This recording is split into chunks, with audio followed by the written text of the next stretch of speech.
the housing.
Quite a storm down the southwest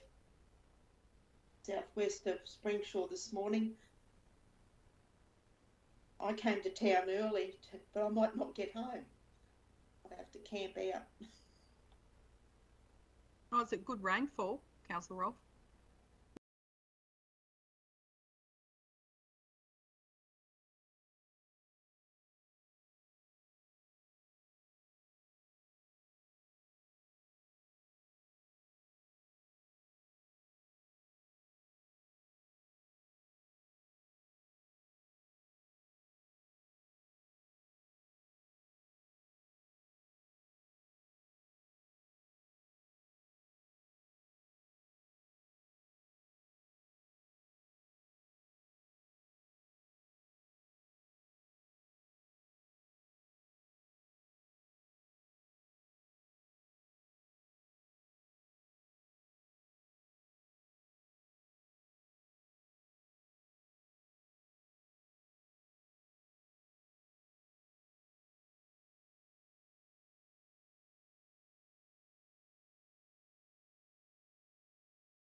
Marnie?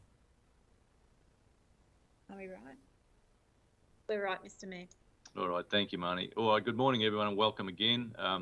Thank you. As I said, this is our third virtual meeting for 2022. We did miss by one day the palindrome of obviously the date of the 22nd of the 2nd, 2022, but we only need to wait a couple of hundred years, I think, and we'll get that opportunity again. So welcome to all our live streamers to our meeting today. Can I just say it's certainly Council's intention, whilst we're obviously utilising our technology well and being able to carry on the business that we need to do. It is our intent with our organisation to move back to, I guess, a presence in our boardroom and continuing our meetings there in March, obviously with the disclaimer that unless something seriously dramatic happens, certainly in the meanwhile, but we'll certainly be looking at moving towards that. So perhaps something we're all looking for, a little bit of humanity in a face-to-face opportunity. Councillors, we're not all present today. We've got some work to go through just in terms of making sure that our meeting is right. We have previously had apologies from Councillor Daniels, and a leave of absence was granted for this meeting for her today.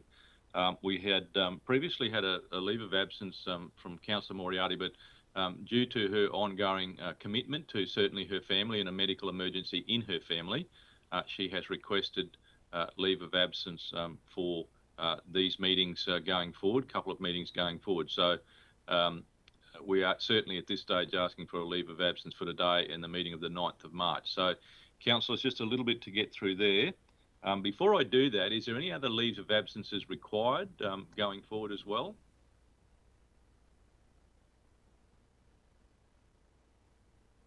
I'm very grateful for that because obviously we might need us all here, so that's great. That's good. So, councillors, I think as our first resolution that we move and accept an apology for Councillor Daniels and Councillor Moriarty and a granting of a leave of absence for Councillor Moriarty for the next meeting. Is someone happy to move that? Moved by Councillor Burns, seconded Councillor Cypher. So, councillors, that has been moved and seconded. All in favour? Against? Thank you, councillors. That's carried. And certainly we pass on our thoughts to Councillor Moriarty. For those who have had a little bit of information shared with them, she's still caring with her family for these two young grandsons. And I think they're going okay, but obviously having grandma around just to be there is a great thing, and we wish her family all the best. Councillors, at the start of our meetings, we acknowledge the traditional owners of the land here, the Western Kungaloo people, and we pay our respects to their elders, past, present, and their emerging youth leadership. And we make that acknowledgement at the start of our meeting.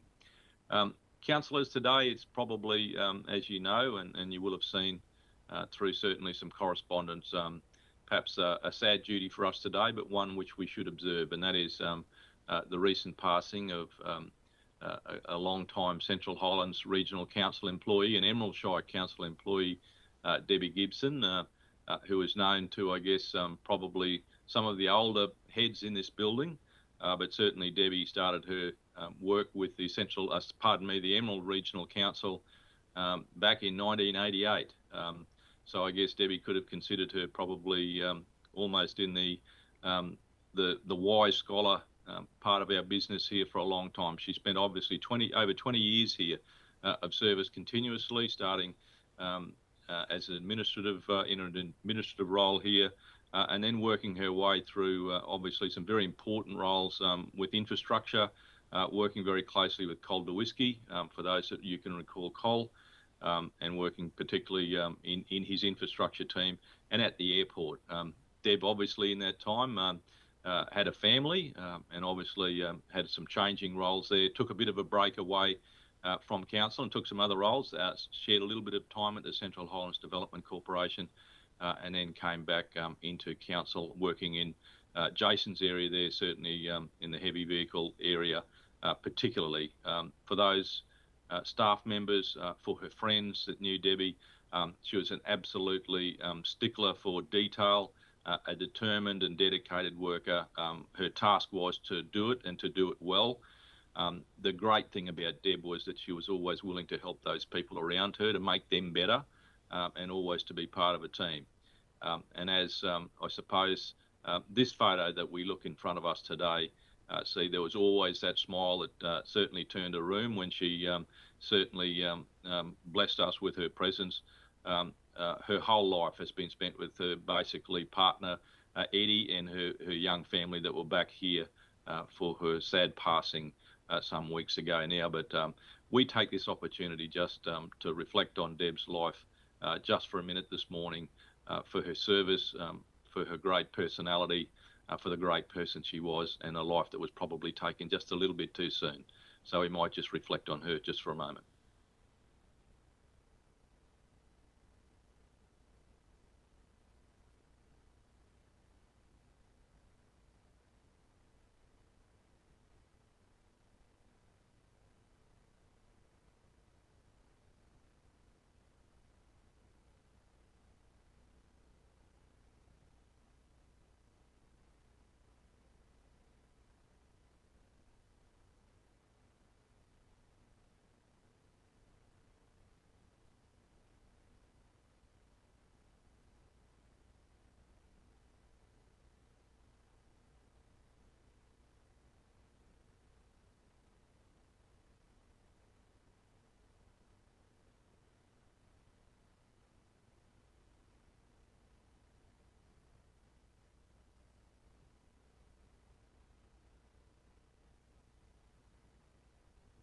Thank you, everyone.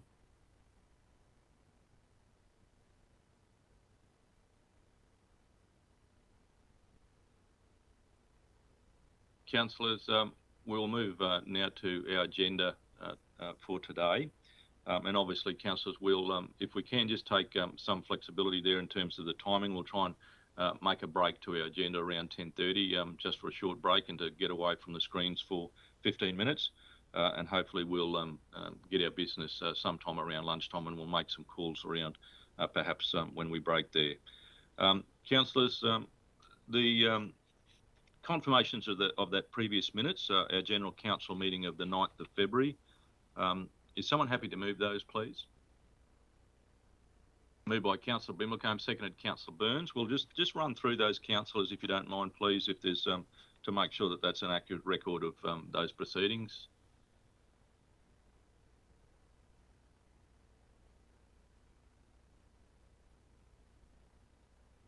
Councillors happy with those? It's been moved and seconded. All in favour? Against? Thank you, councillors. That's carried. Any business arising out of those minutes?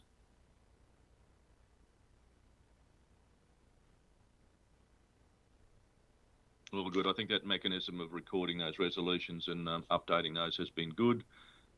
Councillors, we discussed and have talked about, I guess, a little bit of a refresh coming later, but on our outstanding meeting actions, is there anything in there, councillors, that you have a question about or a concern about? Certainly any updates in those?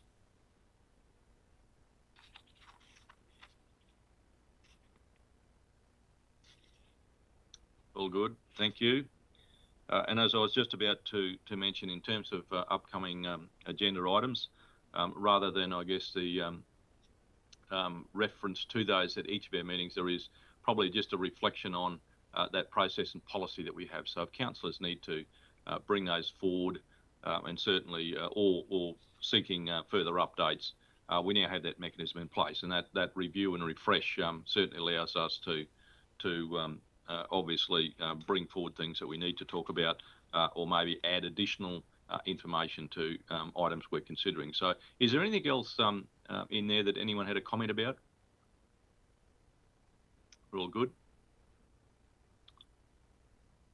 All right, thank you, councillors. We move on to conflicts of interest, and thank you, councillors, for providing them prior to the meeting. We have a conflict of interest from Councillor Cypher. So, Councillor Cypher, can you pass on your conflict, please? I just want noted a perceived conflict of interest in the RADF 11.1.1, the RADF grants. The grant for the Springsure Working Horse Committee. I did speak and give advice to the author of that application, who was Ian Carpenter. I have no association whatsoever with the group. I just, in my role of RADF, actually gave advice, and I would like to stay in the room for that decision making. Okay, thank you, Councillor Cypher. I'll just, if you don't mind, I'll just collect that. Councillor Carpenter, you've also declared a conflict or a declarable conflict? Yes, Mayor, I'm declaring a conflict of interest, and I'm going to leave the meeting because I am a member of the Working Horse Association and a writer of the application. So I'll leave the meeting. All right, thank you, Councillor Carpenter. So, councillors, there we've had two different requests there, and certainly the explanation around each of the conflicts that have been declared by our councils. Now, in order, and I guess the Councillor Carpenter has declared that she will leave the meeting. The process now is that council, other than Councillor Carpenter, will discuss Councillor Cypher's request to stay in the room, and she's outlined the reasons that she believes that's the case. So, Marnie, if you could ask that Councillor Carpenter lead the meeting, and then we'll obviously deal with the discussion regarding Councillor Cypher's request. Okay, Councillor Carpenter. Oh yeah, she's left the meeting. All right, councillors. Now I can confirm that Councillor Carpenter's left the meeting, and she will have to dial in, so there'll be a little bit of a pause when we get her back. Councillor Cypher's made it pretty clear there that obviously she provided in her professional capacity, and she's done this for a number of organisations, and not only at council but in her other roles, she has provided that very valuable explanation and support to Councillor Carpenter in respect of her application. This decision has not been made by Councillor Cypher. She only provided advice. My feeling is, certainly from my perspective, that Councillor Cypher could stay in the room, and I seek Councillors' views on whether that can happen. Councillor Cypher, sorry, you have your hand up.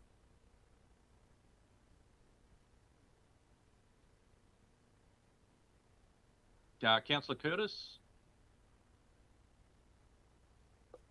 Yeah, I've got no problems with that. I think Gay should stay in the meeting. Absolutely, thank you. And I think other councillors, thumbs up. Is that our view? Very good. All right, we actually have to record the resolution there. So yeah. Can someone move that? So Councillor Rolfe has moved that. Councillor Curtis has seconded that the request that Councillor Cypher has declared her interest. And that obviously councillors have decided that she can stay in the room and participate and vote on the matter. So is that how we've got it written there, Marnie? No, I think may participate and discuss and vote upon it. So councillors, there, it's on the screen there. It's been moved by Councillor Rolfe and seconded Councillor Curtis. The Councillor Cypher has a declarable conflict of interest in the matter, and notwithstanding the conflict, Councillor Cypher may participate in the matter, discuss and vote upon it. That's been carried by. So, councillors, can I just see your vote for that, please? All in favour? Against? Thank you. That's carried unanimously. Mr. Mayor, just to remind councillors, I do have to record who's voted for and against that particular motion. Okay.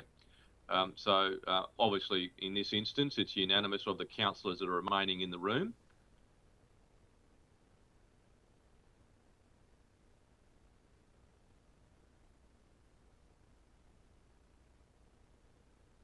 So, Marnie, that will be, I think, a declaration of 5 as the majority there, because Councillor Cypher didn't participate in that.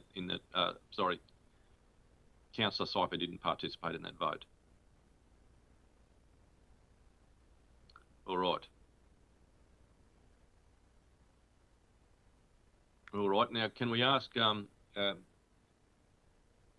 it's actually going to be. She has to come. Councillor Carpenter will have to come back in the meeting because there is an agenda item prior to her declaration item. So, Marnie, can you please admit, or can Councillor? How are you going to do that? Are you going to call her and let her know that she can dial back in? Mr. Mayor, I'll have to send her a message, I think. All right. So, Councillor, just this is the process. We'll just advise Councillor Carpenter that she can come back in. This is longer than walking down the steps and parking in the lounge, isn't it? But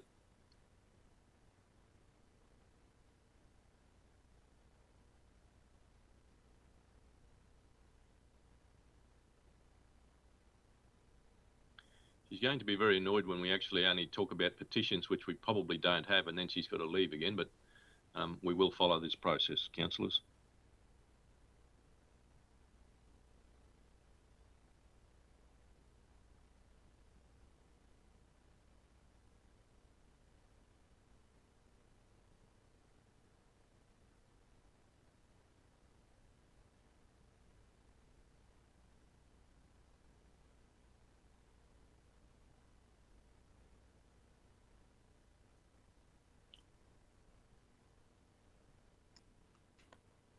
Mr. Mayor, I've just admitted Councillor Carpenter to the meeting.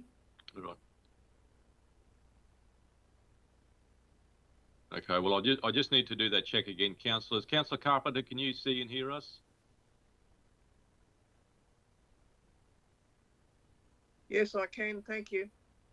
All right. Well, you're going to be slightly annoyed because I've asked you to be readmitted back to the meeting, Councillor Carpenter. We've dealt with obviously the other conflict of interest, or the declarable conflict, and we really only have another item, an agenda item for petitions, but you have to be here for that. So I'm going to ask the CEO, has she received any petitions? No, Mayor, no petitions. And she has not. So now, very annoyingly now, Councillor Carpenter, you are going to have to leave because the next agenda item is, I think, the item that you've declared your interest in, and you would be leaving the room. Thank you. It's very good training for the in and out. So thank you very much, Councillor Carpenter. All right, Marnie, if you can confirm that Councillor Carpenter has left the virtual meeting. Yes, Mr. Mayor, I can confirm that Councillor Carpenter has left the meeting. All right, councillors. Long way around to get to this agenda item, but it's the right way. So, councillor, this comes under certainly John McDougall, our General Manager Communities, in respect of the minutes of the Regional Arts Development Fund, which we all know as RADF. So this is the 2021 Round 2 assessment meeting from February. So, John, I'll hand over to you and your team to advise us of the agenda item. Thank you.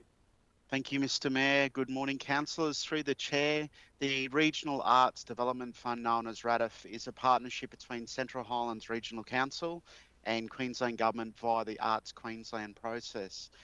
The program invests in local arts and cultural priorities to provide the public value and build local capacity. I'll now hand over to our Coordinator of Arts and Engagement, Katerina Hatzipanagorios, to present the report to you. Thank you. Thank you, General Manager McDougall. Through the chair, on the 4th of February 2022, the Central Highlands Arts and Cultural Advisory Committee, the RADF Programs Assessment Panel, met online via Microsoft Teams to assess the second round of applications. 3 applications were received from community groups. Number 1 was from the Blackwater Patchwork Group, which was auspiced by the Blackwater Art Society for 2 weekends of workshops with Glenda Semple, discovering the art of Deerfield embroidery, which will then be assembled into a bag. The second was from the Springshaw Working Horse Association to hold a musical tribute and theatrical performance by Springshaw school students about the development and history of the Australian Camp Draft Association, with musical direction from Luke Geiger, and 3 from the Emerald Pottery Club, proposing 2 weekends of workshops to develop wheel throwing skills for participants and result in the completion of a mug. The assessment panel's recommendation to council is that all 3 of these projects be funded. So the total recommended funding amount for round 2 is $14,311. This would leave $46,273.15 for round 3, which is currently open and closes on the 25th of March 2022. I'll now hand over to councillors for any questions. Thank you very much, Kat. Councillors, any comments or questions regarding any of those for Kat?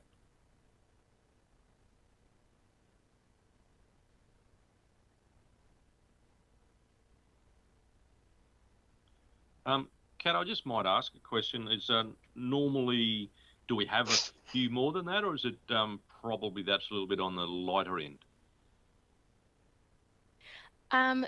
Through the chair, there were a couple of other applicants who did reach out to us and who are preparing applications. They just didn't quite make it into this round. So there could have potentially been a couple more, but the timing just wasn't quite right for those groups at the moment. But we are still working with them to submit in round 3. But we did receive 3 applications for round 1 as well. So that number seems to be consistent there. But we are looking to have a few more for that final round where we have a bit more budget. Okay, thank you very much, Kat. And I am aware that there's obviously been some other significant funds around, and I guess this time of the year is always can be quite problematic. Everyone's going back to school and clubs are just firing up again in terms of that seasonal sport. So it'll be interesting to see how that goes, you know, with people just being preoccupied. Thanks, Kat. No other questions, councillors? Oh, good. Thank you. All right. Well, councillors, the recommendation is there that we receive that minutes of the Regional Arts Development Fund assessment on the 4th of February, and we approve the funding as per the column that's included in the recommendation there for those 3 applications. Is someone happy to move those?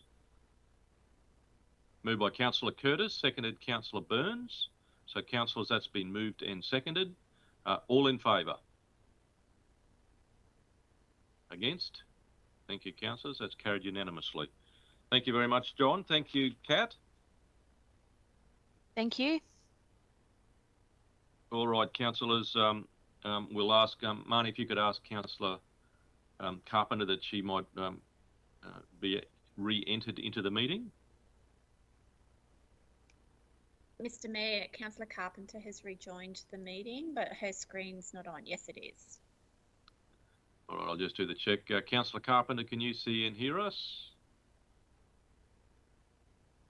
Yes, Mayor, I can. You are getting a good workout there this morning. Thank you very much for your patience. Councillors, we'll go to the next agenda item, which is the 11.1.2, which is the Queensland Electric Superhighway, which by the banner promises a lot, and this is regarding some proposed sites. This comes under certainly the planning part of John McDougall's portfolio there. I'm sure he's got a team there with him to introduce this agenda item. Thanks, John. Thank you, Mr. Mayor. Good morning again, councillors. I'm just going to do a short introduction here and hand over to Kirsten Byrne in a second. But this is a pretty exciting development, I suppose, named the Queensland Electric Superhighway Phase 3 project, which is being driven from the state government. So without further ado, though, I will hand over to Kirsten Byrne and Andrea Hewitt to talk through the detail of this this development. Thank you very much. Thank you, John. Through you, Mr. Mayor. So this report seeks approval from Council to enter into a licence with Eureka Proprietary Limited for the installation of electric charging stations in both Emerald and Dingo as part of Phase 3 of the Queensland Electrical Superhighway. Eureka was engaged, just for a little bit of background context, as part of Energy Queensland, as part of the Queensland Government Department of Transport and Main Roads to deliver Phase 3 of the superhighway in June 2021. Since their engagement, they've been liaising with Council late last year to look at potential locations across the Central Highlands as part of that expansion of Phase 3. So the Strategic Land Use team have been dealing with Eureka, the project manager being Madeline Palavades, to discuss potential locations in Dingo and Emerald for these charging stations. So ideally, with the charging stations, they've got to be within close proximity to state-controlled road.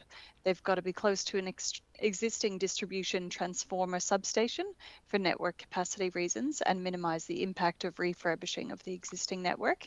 It's got to be a publicly accessible space, which is super important, and also a safe, well-trafficked space located close to amenities and shops to get the most utilisation of these charging stations. Throughout the discussions, it was very important to make sure that there was not going to be a significant impact on local businesses in terms of the parking spaces that would be reclaimed for these charging facilities. So in Emerald, there are 3 parking spaces required, which are located on the Gregory Highway Road Reserve. and in Dingo 2 parking spaces on the Fitzroy Development Road Reserve adjacent to the Dingo State School are earmarked for these locations. Consultation was done internally with development and planning, strategic land use, property services and infrastructure and utilities, and all are supportive of the proposed location. There was... Kirsten, just sorry to interrupt, Kirsten. Just as a point of clarity, is that the Gregory Highway or the Capricorn Highway? I beg your pardon? Because our main street, as I understood it, the Gregory Highway terminates at the intersection of the Capricorn Highway, certainly out near Codenwater Road, and then it sort of re-establishes itself, I understood, from perhaps the BP corner, but maybe I'm wrong. Yeah, through the chair, it is known as the Capricorn Highway, Claremont Street. Okay, yep. Sorry, Kirsten, go on, but the concept doesn't change. No, that's perfectly fine. We can update that figure 2 on the map with the annotation from Gregory Highway if necessary. So in terms of the financial impact, so the charging station infrastructure would be installed and operated at no cost to council. And in terms of the leasing side of things, I might hand over to Andrea Hewitt, our coordinator property services, to discuss what the license agreement and the legalities behind that. Thank you. So Eureka actually are proposing a licence for a period of up to 10 years. So there's an initial 5 years and they'll be looking at a 5-year renewal period for that installation of the electric vehicle charging stations. So there are several terms and conditions that officers have identified that we'll be negotiating with Eureka and for a more suitable outcome for council, and that includes a provision that has been recommended by King & Co. So for the purposes of the Local Government Regulation 2012, licences are generally not considered a valuable non-current asset if they are under 1 year or less than $10,000. So as such, the provisions to tender a licence are not applicable. In this instance, because the proposed licence is for a period of up to 10 years, this does trigger the requirement for a tender for the licence unless an exception under section 236 of the regulation applies.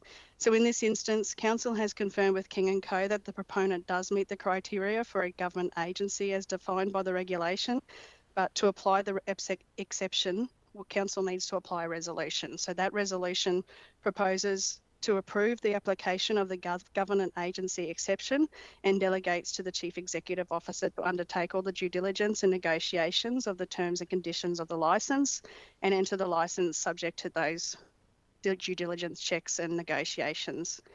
So in this instance, we have Eureka have identified specific locations, but we've noted non-specific locations on the resolution in Emerald and Dingo. So if we come to a conclusion that those particular locations are not suitable, then we can relocate within Emerald or Dingo without having to come back for a resolution. I'm happy to take any questions around that licensing arrangement as well. And through you, Mr. Mayor, if I can just extend from Andrea in terms of time frame for this project. So with the timelines that they have in place with the state government, phase 3 has to be delivered by October 2022, which means council has up until the 4th of March 2022 to negotiate the proposed site locations with Eureka for the success of the rollout of these charging stations within this phase 3 component. Thank you. Thank you, Kirsten. Thanks, Andrea. Just in respect of, and I'll just refer to the, I suppose the one located in Emerald. From an infrastructure perspective, and I appreciate it. Whilst it's a street in our town, it's also a highway. So, is there any issues that you see there, Jason? Or through the chair, the site is obviously, I'll start with it. It is a Transport and Main Roads project that has been initiated through this contractor. Obviously, any loss of parking is a concern to council and a concern to our local businesses. In looking back at the CBD parking study that we did in 2019 with relation to that area, the occupancy during business hours for those parks are less than 50% in general. So while a loss of 3 parks is a loss of any parks is a concern, there's 76 parks in that block, including centre parking and angle parking in front of those businesses. So just within that one block, we'll be losing 3 of that 76. Yeah. But based on the traffic, on the parking report, that would be minimal impact. Yeah. Thanks, Jason. I'm aware that certainly that it's a DTMR project. I guess anecdotally, my observation is, as a person that actually accesses Barilla Street from the Capricorn Highway every day practically, there is a traffic pattern there where people actually avoid the turn right into Barilla Street and actually go to that area and actually do a turn through the centre park and then come back and actually access Barilla Street a lot more easily. And the other thing is, probably as someone that goes out of Barilla Street and across into obviously the Capricorn Highway, Claremont Street, that could be a difficult place to get in and out of at certain times. I appreciate what you're saying about the traffic. So look, I'm happy with the resolution sort of holding out those perhaps an indeterminate location, but I guess if there was another location that was probably just off the bat a little less problematic, I'd be probably excited about that as well. So, Councillor Rolfe. Thanks, Mayor. Just to add to your conversation there now, my question to Jason was that cars who use that travelling west, who use that parking station, charging station, and then want to continue travelling west, so they have to do a U-turn somewhere, which means they've got to go back through further east and then back down. Is that correct?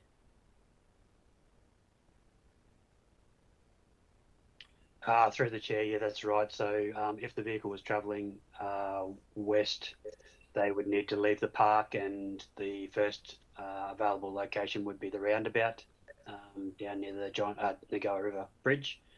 Yeah. And similarly, if the vehicle was travelling east, there is another U-turn facility within that block that they would be able to utilise. Yes, so There's it doesn't. That was all. Thank you. I agree with you, Councillor Rolfe. It's we need to make this as easy as possible for people to use. We want to encourage the use of it. So I guess if there is a better spot can be identified, it'd be great. But Councillor Cypher. Just to confirm, in Dingo, is that one located in the vicinity of the school?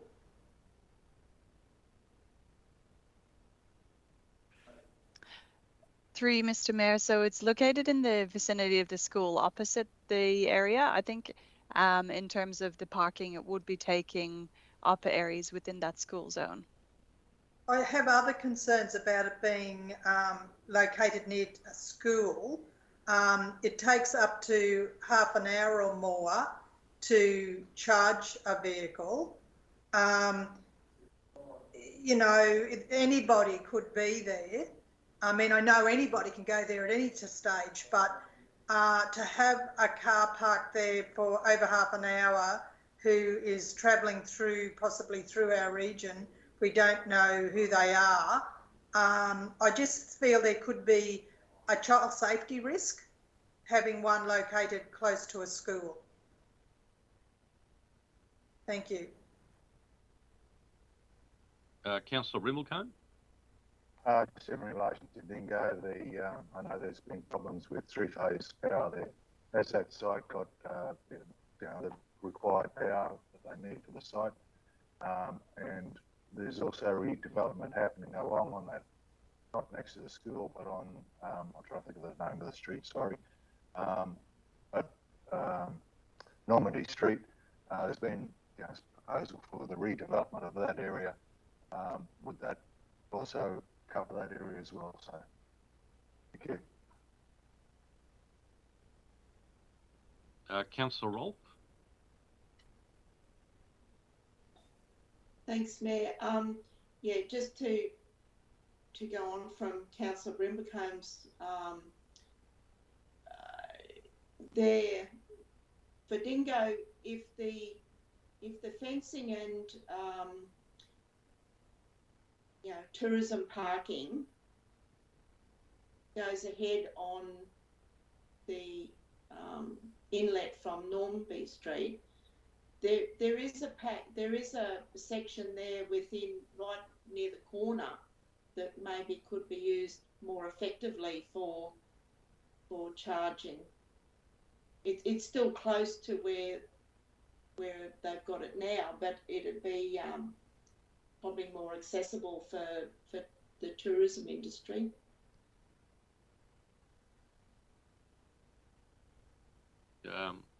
Councillor Carpenter. Yeah, I've got concerns about the Dingo one. Is it taking up parking that's already available there? Would be my question. I don't like it right so close to the corner. You know, there's all those big trucks all around there. I don't like that at all. Can I just ask Jason, I guess as a comment, this is a DTMR project, so they're obviously, my observation here is that they're obviously trying to keep them within those reserves fundamentally, but I mean, I guess the resolution allows for, I guess, an approval of the concept with some, obviously the appropriate locations. How much, I guess, or either you or Kirsten, how much, I guess you'd say latitude is there to maybe contemplate a different location? Through you, Mr. Mayor, I can answer that one, and Jason may be able to help out with site specifics.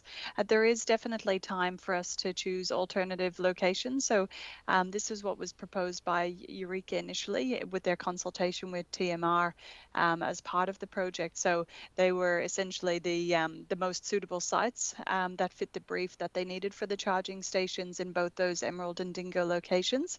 We do have time up until that date in March. Sorry, I'm just finding it in the report again, to enable the negotiation around the locations to be finalised. So we do have capacity there, and we can liaise with Jason and the infrastructure and utilities team to see if there is a site that's more suitable. So within Emerald, I'm hearing from the feedback you wanted further west along the highway there to allow better access into Barilla Street and essentially allow turning for cars coming out of the centre island. And then with Dingo, I've noted the concerns about, is there sufficient power at that location? And from the conversations that we've had with Madeline and the team to date, those sites tick all of the boxes, but I do note the other concerns that were raised in terms of the school zone, the location of it being close to the corner. So we can have a look into that alternative site even that Councillor Rolfe was proposing.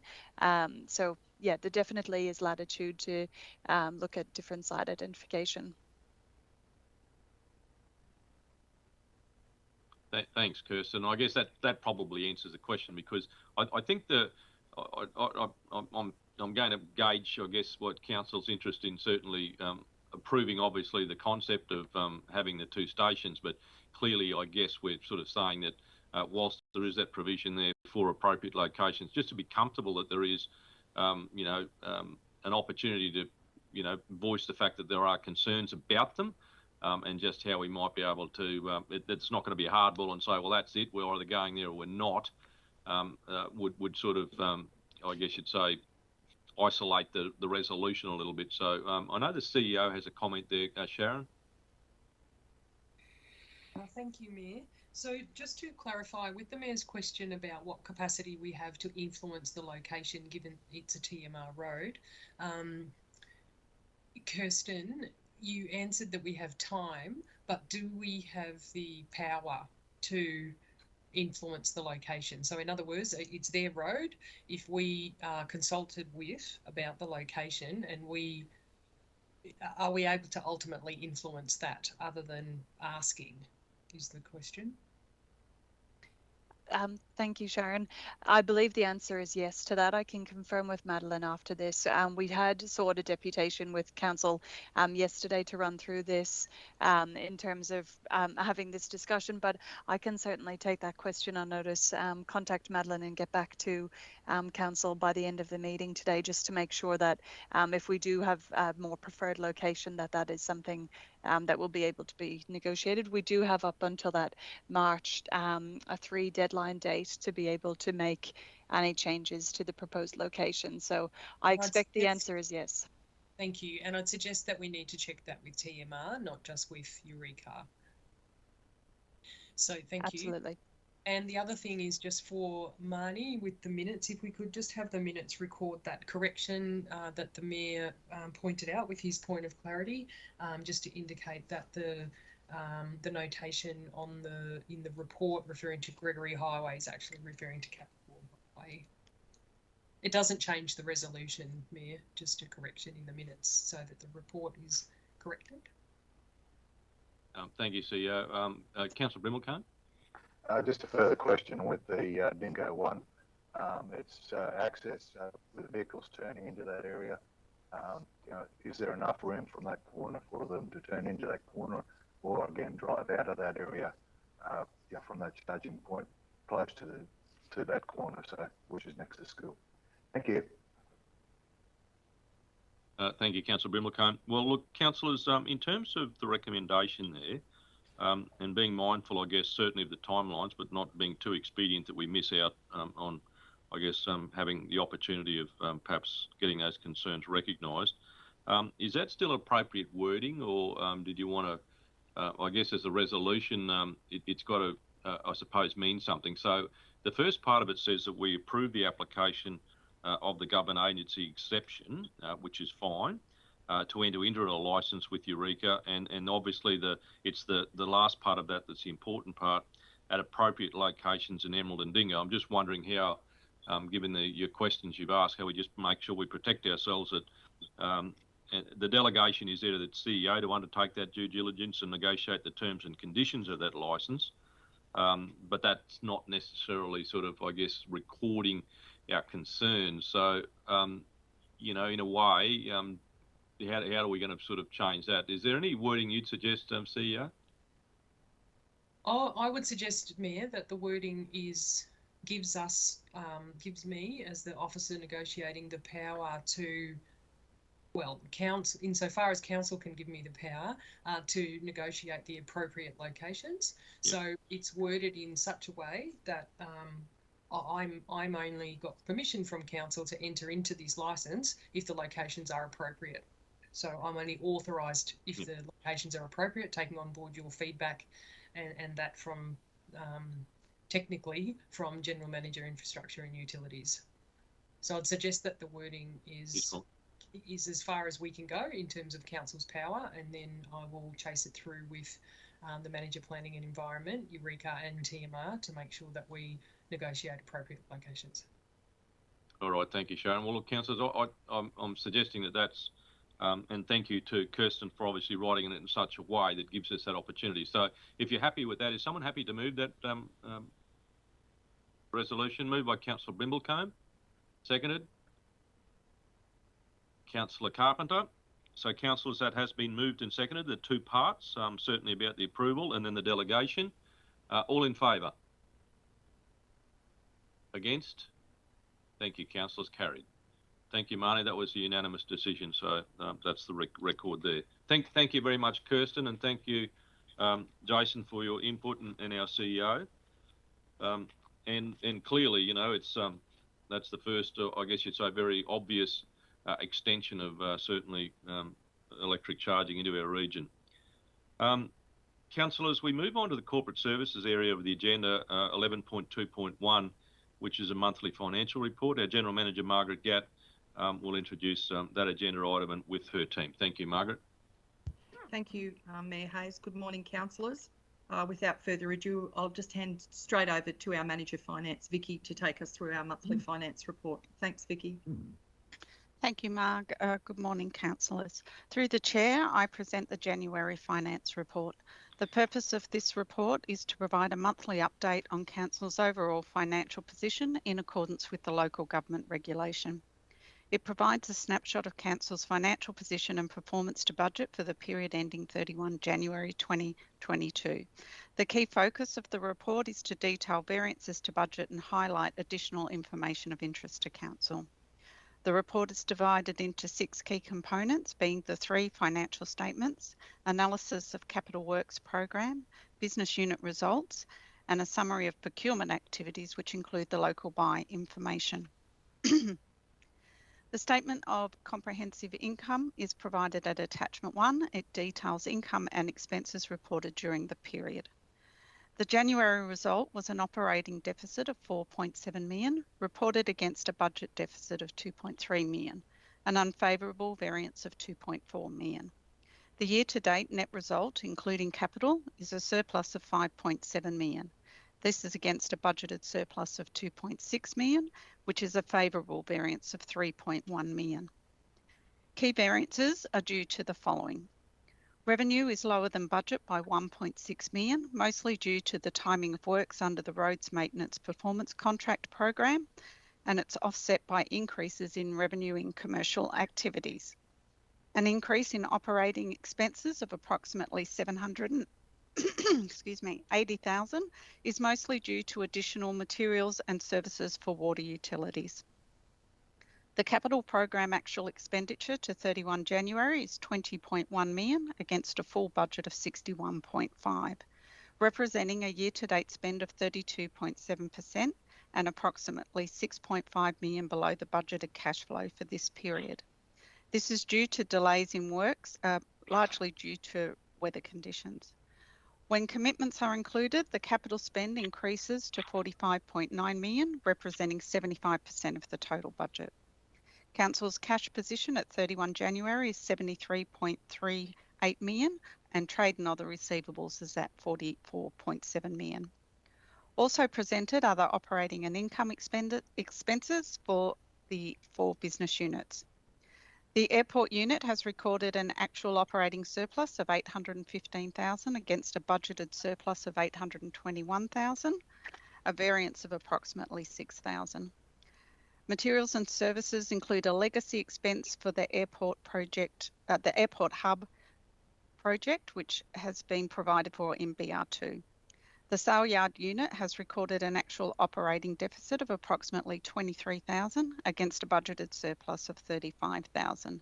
This is a variance of approximately 58,000. This variance is due to an increase in operating expenses offset by additional revenue achieved in feed sales and dipping fees. The additional expenditure has been provided for at BR2.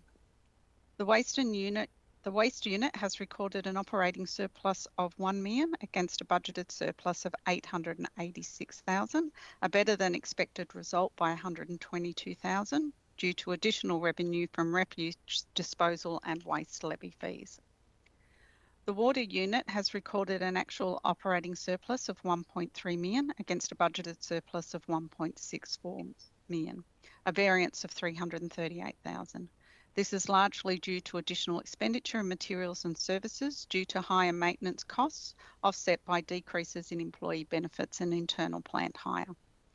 The local buy statistics for the period ending 31 January record a year-to-date local spend of 32.3 million. This represents 41% of council spend. That concludes the presentation of the January finance report. I'm happy to take any questions in relation to the information provided. Thank you. Thank you, Vicky. Councillor Syper.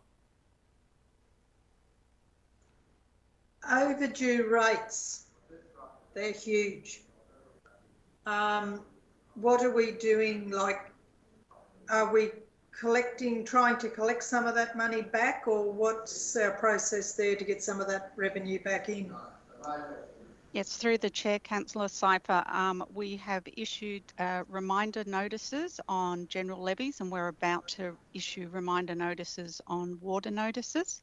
We are also reactivating the debt collection processes that were outstanding pre-COVID-19, and so there's a concerted effort by the finance area to focus on this and scale those back. Yeah, thank you, Vicky. And I know, thank you, Councillor Cypher. I was going to ask that on behalf of Councillor Daniels, who I think asked or requested last time that the arrears is brought here. I think it warrants, though, a little bit of discussion because it has been, I guess, a recurring reference in our monthly finance reports that we had deferred, I guess you'd say, action against, I guess, the arrears. And at some point, in some semblance, and I hesitate to use the word go back to normal, but the reality is that number is significantly high. I'm pretty sure that that would be a situation that's reflected across Queensland, but I think in true observation of recovery and the fact that economic indicators are clearly saying that there is certainly a lot of cash in our community, that business has certainly regained a lot of its capacity, then there has to be, I suppose, an effort to go back to that as well. And I think it should be made quite clear that that's the situation without us sounding mercenary. The reality is, we continue to offer those services. We need to keep collecting these. So I think it needed to be made, that point's been made. Thank you for asking the question, Councillor Cypher, but it really does. And I think that was a concern from Councillor Daniels. Council has been prudent and patient about this because there has been an understanding and a respect for our community as it's adapted. But certainly we do need to move on, and paying our rates is a responsibility we need to take back up again. So I think we need to communicate that if we can, and certainly from corporate services perspective, I guess in terms of a direction, I think the board's saying that you need to do that.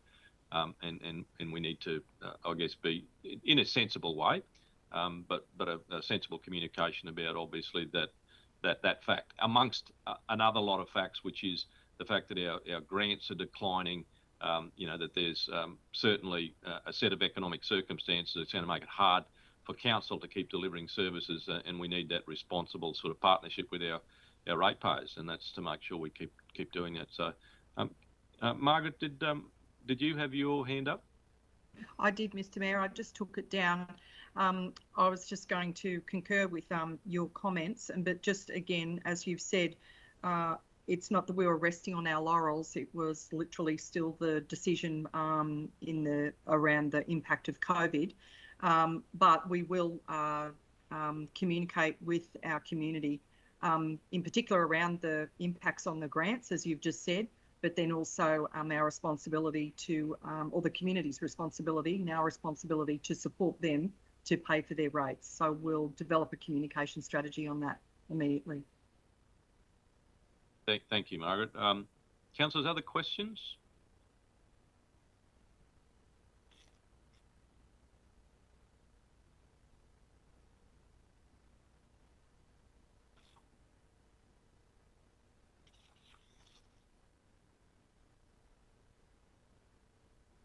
All right, councillors, if there's no other questions, and thank you very much, Vicky. They're comprehensive and I think hitting the mark, and certainly no doubt that Councillor Daniels will obviously look through the recording of today's meeting to make sure that that observation that Councillor Cypher has made is we followed through with.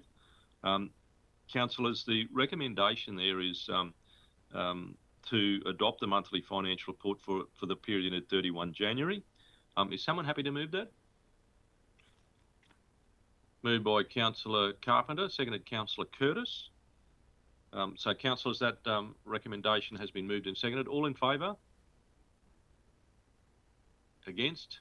Thank you, councillors. That's carried unanimously. Marnie?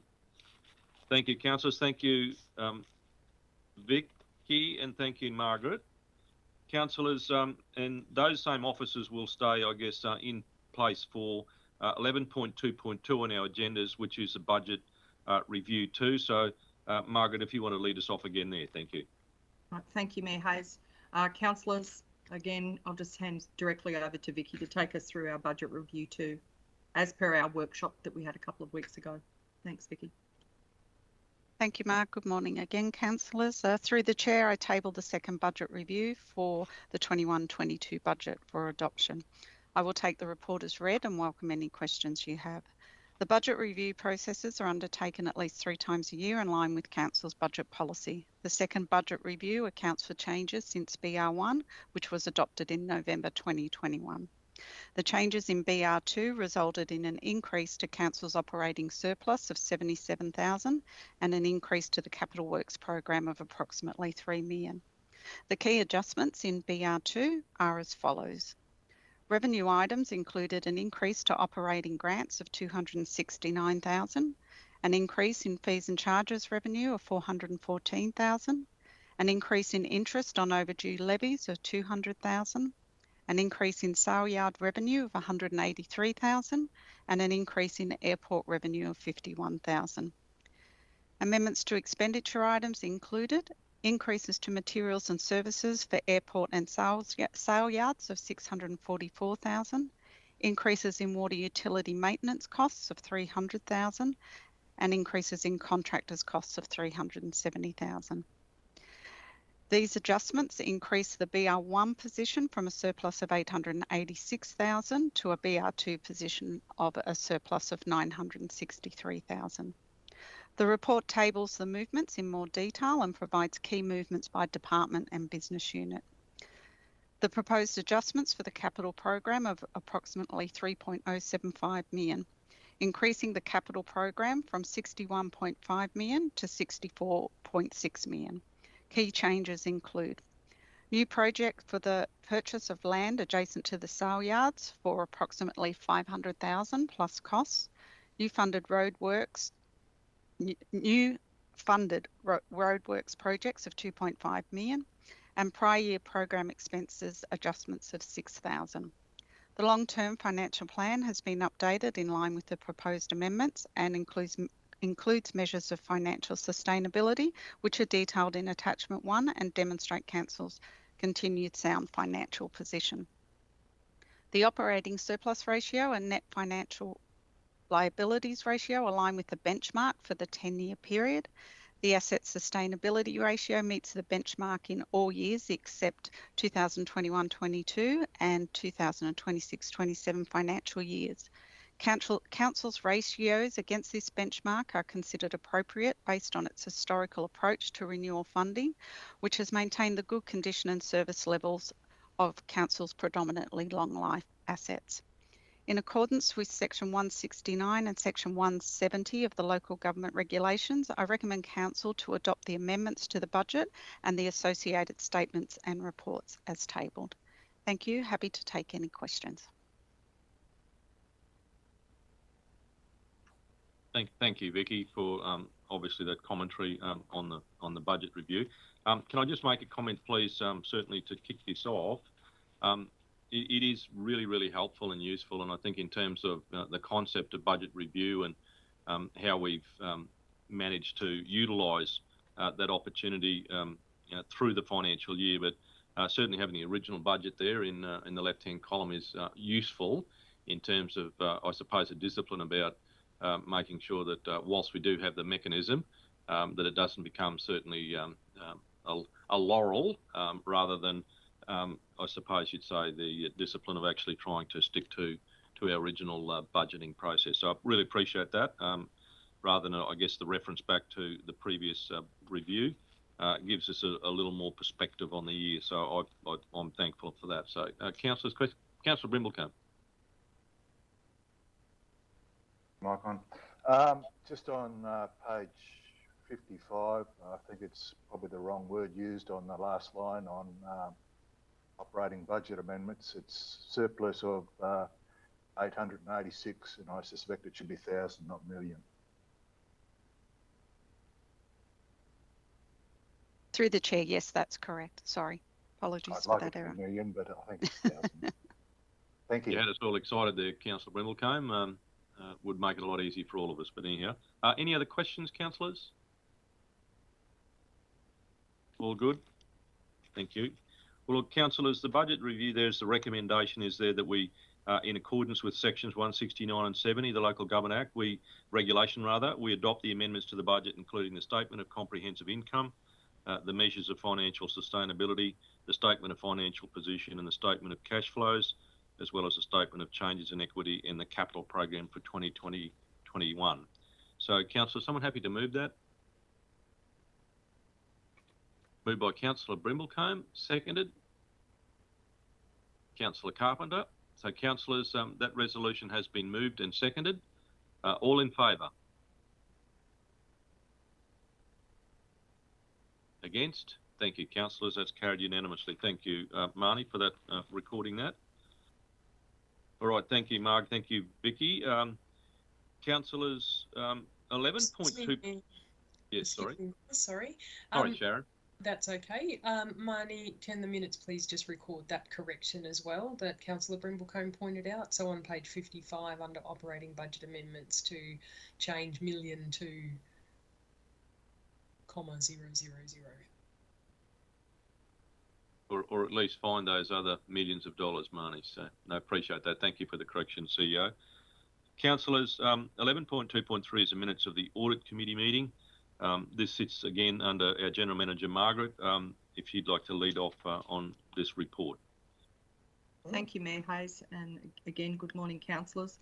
What we've got presented here today is, as per the legislation, we have to table the minutes of our Audit Committee meetings, and this Audit Committee meeting minutes and report references the meeting of the 3rd of December, where we tabled the unqualified financial statements for 2021-22. I'll just hand over to Maggie, our Manager of Governance, to take us through the report. Thanks, Maggie. Thank you, General Manager Gatt. Good morning, everyone, through the Chair. Good morning, Mayor and councillors. The decision report before you today is recommending that Council receive the unconfirmed minutes of the Central Highlands Regional Council Audit Committee meeting held on the 3rd of December 2021 and note the recommendations contained within the minutes. These unconfirmed minutes have been approved by the Audit Committee Chair for presentation to Council. The unconfirmed minutes will be presented for confirmation at the upcoming Audit Committee meeting, which is scheduled for the 11th of March 2022. In considering the unconfirmed minutes of the Audit Committee meeting, of particular interest, a number of points have been highlighted to bring to your attention. These are important recommendations and discussions that were held by the Audit Committee. In particular, the Audit Committee received the Queensland Audit Office 2021 closing report, and out of that particular discussion, there was a request for a report on Council's strategic procurement plan to be presented at the next Audit Committee meeting. The Audit Committee also importantly received the Queensland Audit Office 2021 final management report, which was tabled at the meeting. Audit Committee also received the Council's annual report for 2021, and the committee also requested that moving forward into the future, that the 2021-22 draft financial statements also be received at the same time as the annual report, so that the two can actually be considered at the same time by the committee. This was particularly raised because the committee felt that it was important that there be an opportunity to review the commentary in the annual report, the narrative, against what is actually in the financial statements. The Audit Committee also received the tabled rates action plan on a page and noted management strategies to address ongoing system issues in that area. The Audit Committee also endorsed the Strategic Internal Audit Plan for 21-22 financial year and requested the review of the 3-year Strategic Internal Audit Plan to be presented at the next Audit Committee meeting. This will set the activities for the following financial year in particular. The committee also undertook, which is part of its charter as a requirement, undertook a self-evaluation process in accordance with the charter and under the guidance of the Audit Committee Chair. The results of this evaluation will be tabled at the next Audit Committee meeting on the 11th of March and will come back to Council as well in the future. The committee also very importantly endorsed its Audit Committee work plan for 2022, which is a schedule of all the activities that are to occur over the next financial year, the key dates and milestones and particular activities that sit with that. The meeting schedule is there as presented in the paper for the year. A couple of dates are still yet to be confirmed, but they will certainly be firmed up in the next month. I endorse this particular report. There was a lot of great discussion and activity at the Audit Committee meeting. This concludes my report and I'm happy to take any questions. Thank you, Mayor. Thank you very much, Maggie. And I guess in addition, and certainly not as certainly to rev up the report, but certainly our independent members are, extremely pleased with the quality of what is presented at our Audit Committee, and bearing in mind these are, I guess, directors that sit on other audit committees and quite substantive ones. So, we are being, I guess you'd say, held to a level that's very, very high. So they are very, very happy. And that conversation was held probably informally, but certainly they expressed that they were getting very, very solid reporting and felt very comfortable with what was included in our agendas there to add to Maggie's comments there about the evaluation part of, I guess, our meetings. Councillors, any comments or questions on that?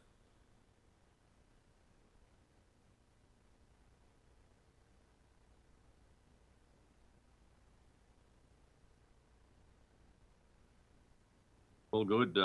Thank you. Clearly, Maggie, it must be obviously soundly endorsed. But I think certainly, as I said, that endorsement by the directors is certainly pleasing. I guess the level of information that's provided there is really a very solid check and balance in some of that really key strategy areas.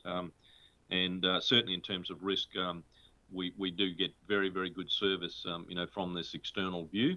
And I think it's tended to guide certainly our parameters very much. So if there's ever been, I suppose, an indication of why you have, really solid auditing, it really is evident when you get the sort of, I guess you'd say, the benchmarking that these independent directors bring to us, and certainly with the diligence of certainly the officers and councillors that are involved in this, it's certainly very comforting. So, councillors, the recommendation there is that we receive those unconfirmed minutes of that regional council audit meeting held on the 3rd of December.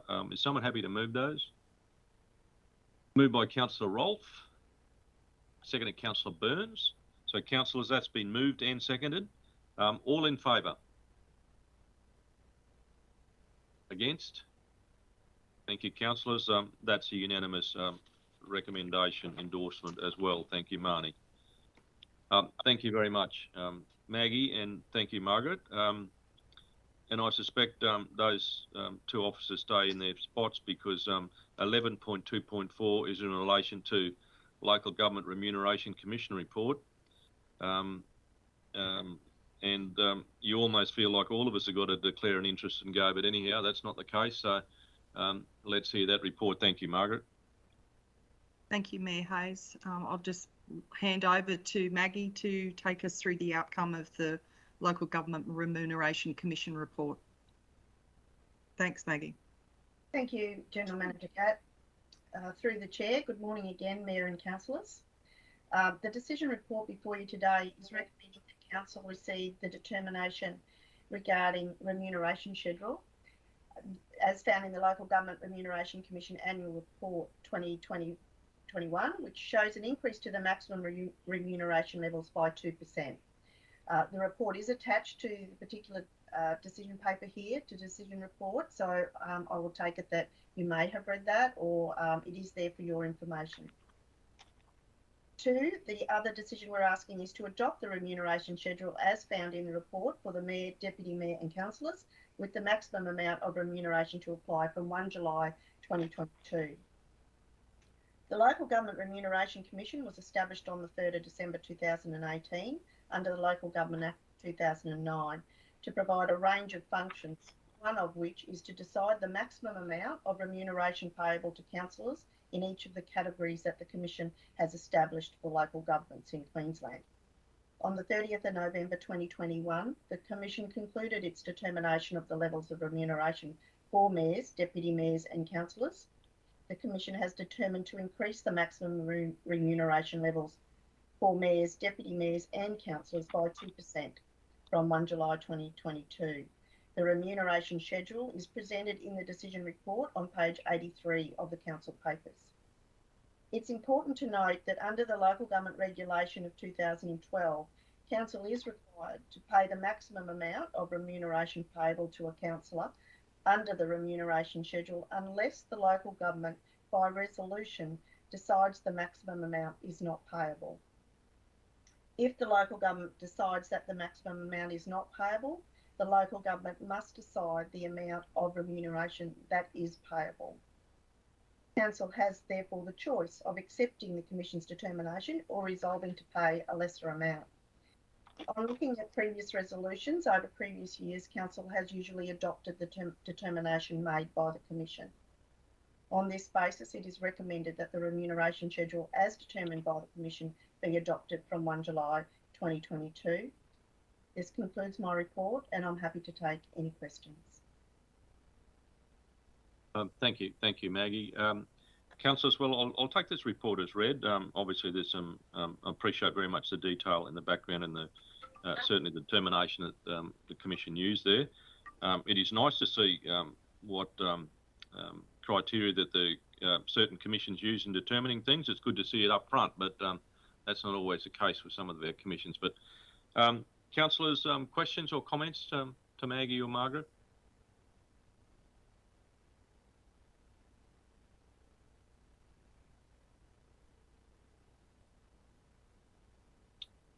Councillor Burns by a whisker. Thank you.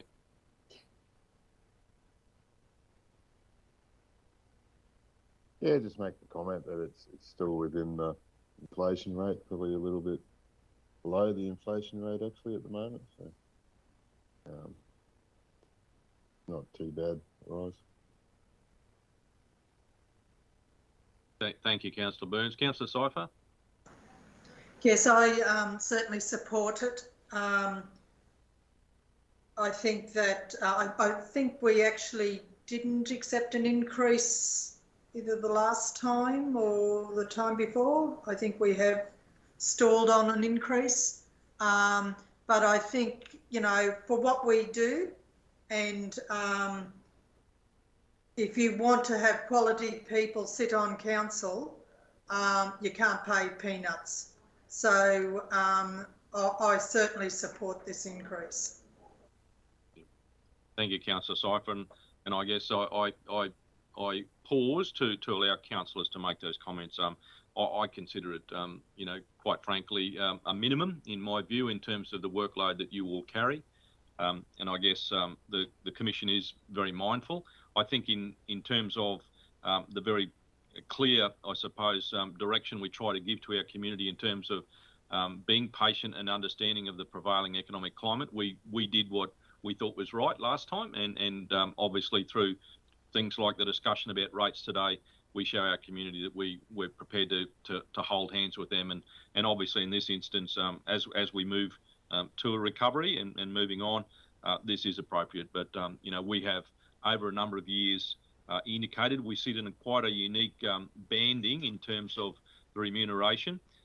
If you use the logic that the Grants Commission used the other day, we are significantly important as a council, and certainly in my view would warrant reconsideration of perhaps a remuneration if you follow that logic through. But there are certainly within Category 3 a number of councils whose workloads, geography, and certainly undivided, I suppose, nature of our place, this is a particularly hard-working spot.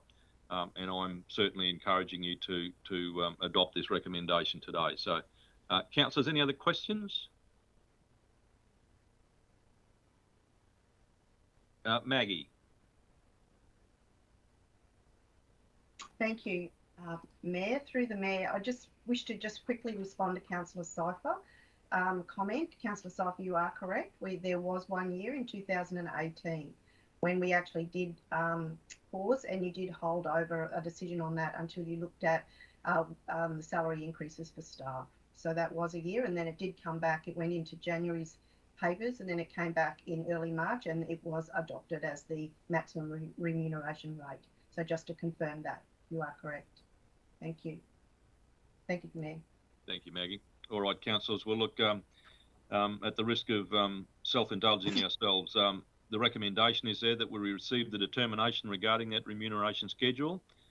in the Commission's annual report, which shows that increase to a maximum remuneration level by 2%, and adopt the remuneration schedule as found in that report for Mayor, Deputy Mayor and Councillors, with the maximum amount of the remuneration to apply from 1 July 2022. So is someone happy to move that?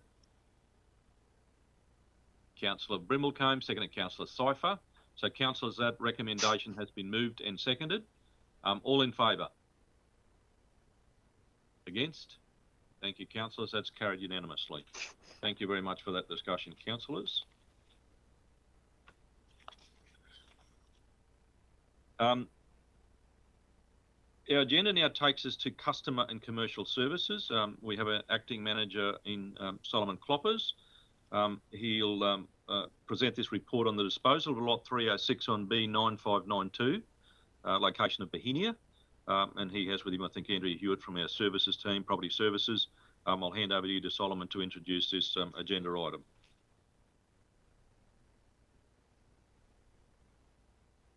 Good morning, councillors and staff. Through the chair, I present council with item 11.3.1, disposal of lot 306 B9592 at Bohemia. This item pertains to the fact that Central Highlands Regional Council received interest in that lot recently, located in Fletcher Way in Bohemia, from a member of the public to purchase.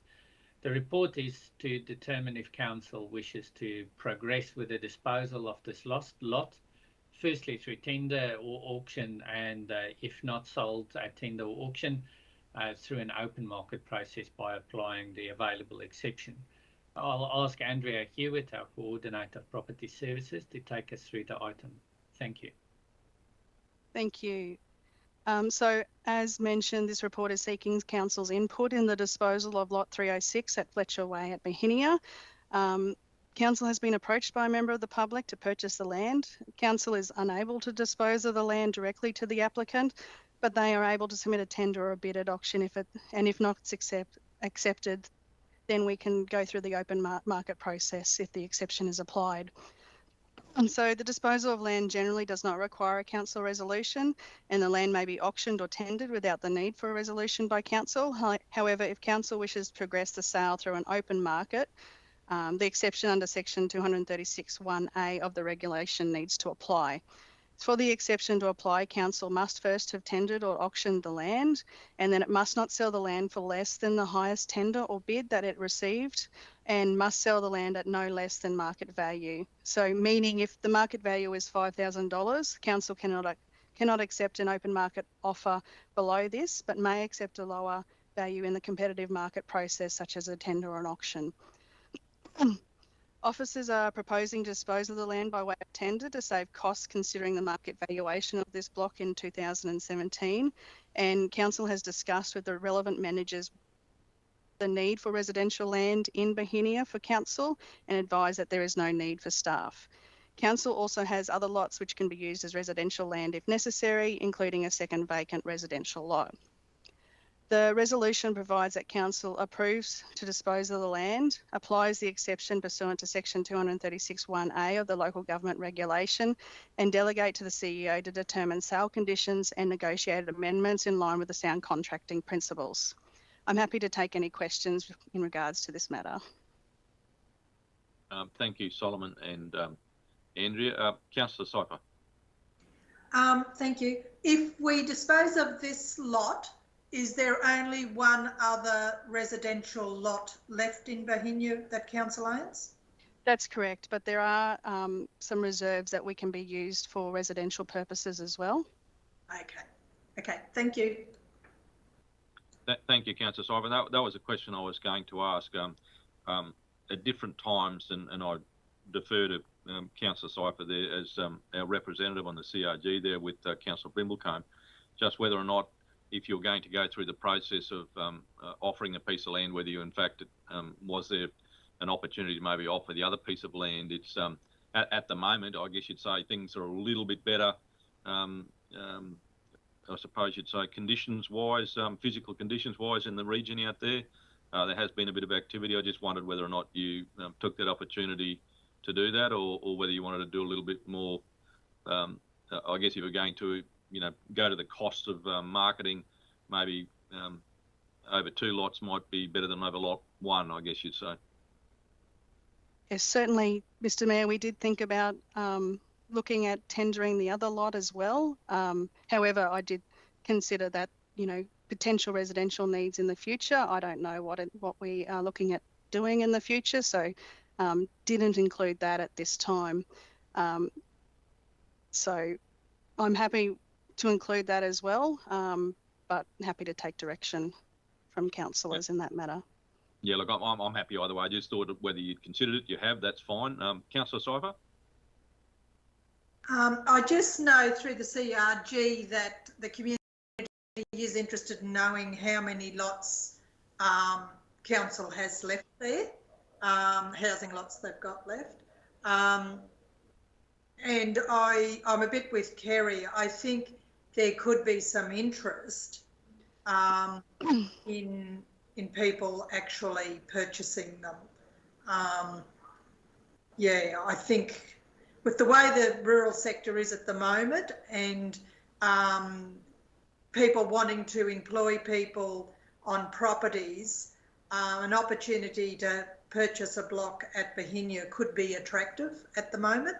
I'm not sure if that's what the community was asking the question for, but they are interested in knowing how many lots. They're under the impression that council has a lot more than what we have.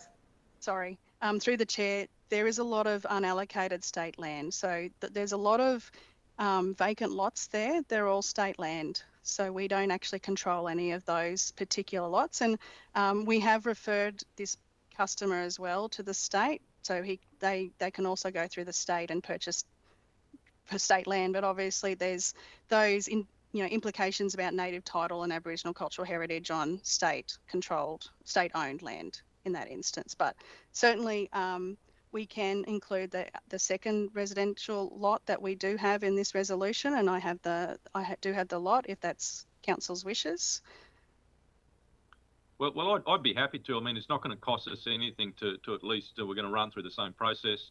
If we were fortunate enough to attract a fair bit of interest, well, then we can make it we have a valuation and a process. So I guess I'm happy to do that, but I'll be guided by other councillors.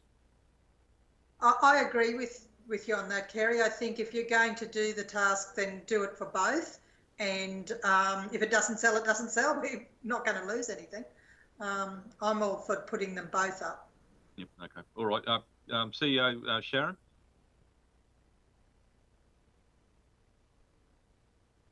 Thank you, Mayor. We just have to be, if it is a test the waters kind of situation, we do have to be sure that we are willing to part with the land should we receive tenders. If it doesn't sell, I take your point, Councillor Cypher, that we're no worse off. But if we're going to put them up, we must be clear and sure that we are willing to sell it. So if there is any concern from the officers that there may be a need for residential land into the future, which would mean we might not be willing to sell it, we can't honestly put it up for tender at this point. Councillor Cypher? Yeah, Councillor Cypher, sorry. What we do need land for is for the transfer station, but this isn't suitable for that. And the biggest discussion about how much land was in and around and the purpose of the land in and around Bohemia was really generated when we were desperate to look for a location for the transfer station. So I don't know what the officers think, but I don't think there's residential land. I don't see that there's any purpose for council to have residential land. I'd rather see the public build houses themselves on it. But yeah, whatever the officers think, I guess. Can I just, if I don't mind putting you on the spot, Andrea, in terms of the review that we did, I guess, of identifying that land and or property that we were allocating for disposal. I'm not sure that we considered Bohemia or we just moved over it. Can you clarify that?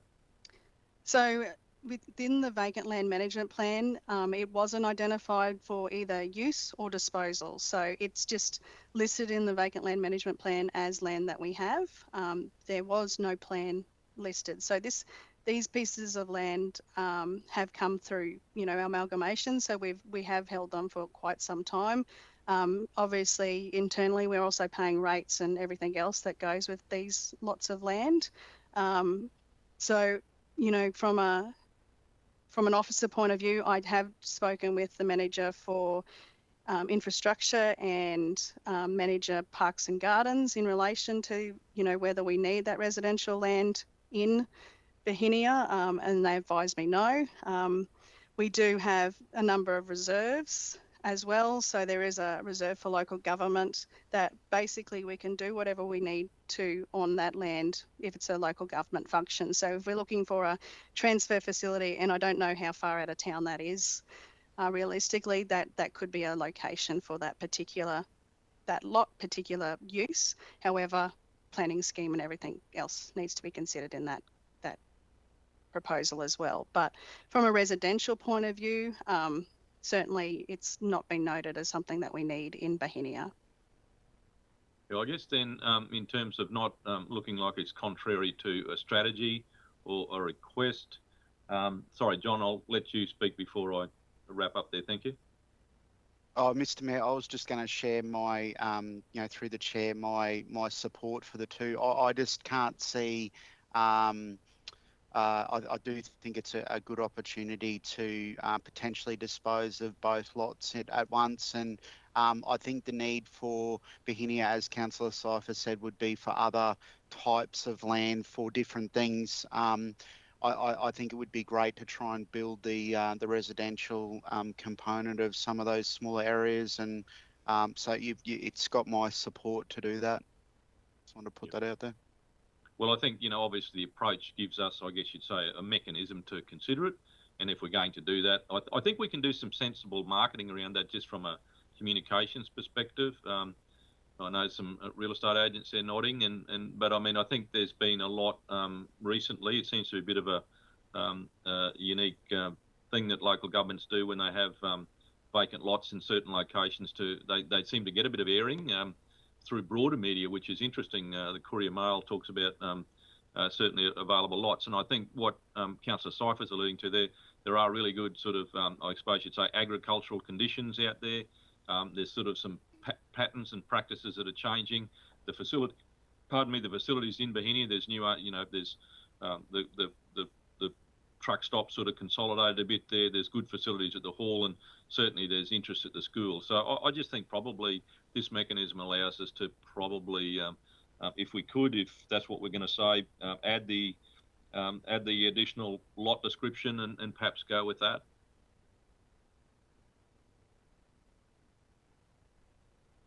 Solomon, you have a comment? Yes, Mr. Chair. Just want to confirm again that from Customer Commercial Services and Properties, we don't have any concern with putting both of the lots up.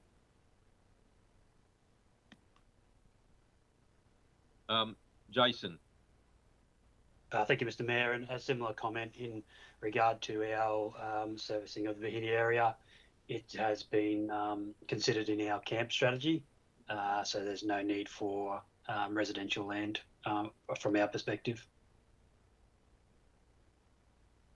Thank you, officers, and as the CEO was seeking there, just a little bit of a check into making sure that we weren't running contrary to a strategy, and I think Andrew's cleared that up a little bit.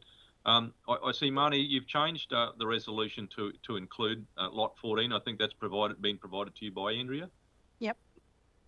Okay, so councillors, that would just want to make sure we read this right, because the resolution was a little bit about the specific process on the approach, but it is broad enough that it's just offering us the appropriate disposal. The first part talks about council's determination to actually dispose of that land, so that's a clear direction, and then the second part is the process, and then the delegation is the third part. So just before I put that, CEO, you're happy enough with how that reads? Just reviewing that, Mayor. Subject to the Coordinated Property Services confirming that that's the correct lot number and so on. I can confirm that's the correct lot number and information there. Yes, comfortable with that, Mayor. Thanks. Okay, all right. Thank you, CEO. Well, councillors, that's a useful discussion, and obviously thank you for those officers for providing input in our ELT for addressing that on the so that we're not shooting from the hip. I guess there is a strategy there that talks about land and assets. So, councillors, that recommended resolution now has been changed. Is someone happy to move that? Moved by Councillor Cypher, seconded Councillor Burns. So, councillors, there's a mover and a seconder there, and as I said, the first part is to talk about identifying the lots. The second part is the process, and the third is the delegation that goes to our CEO. It's been moved and seconded. All in favour? Against? Thank you, councillors. That's carried unanimously. All right, thank you, everyone. Look, so to our executive leadership team and officers participating and our councillors, we'll adjourn the meeting now. It's 10:31. We'll come back. We'll have a 15-minute break, and we'll come back as close as we can to 10:45 to resume our meeting. But for the moment, we'll adjourn for that short break. So thank you, everyone.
just be warned, and those are back in on board that we're just waiting for Councillor Rolfe and or her camera. Councillor Rolfe might be right there, but and then we'll make a start.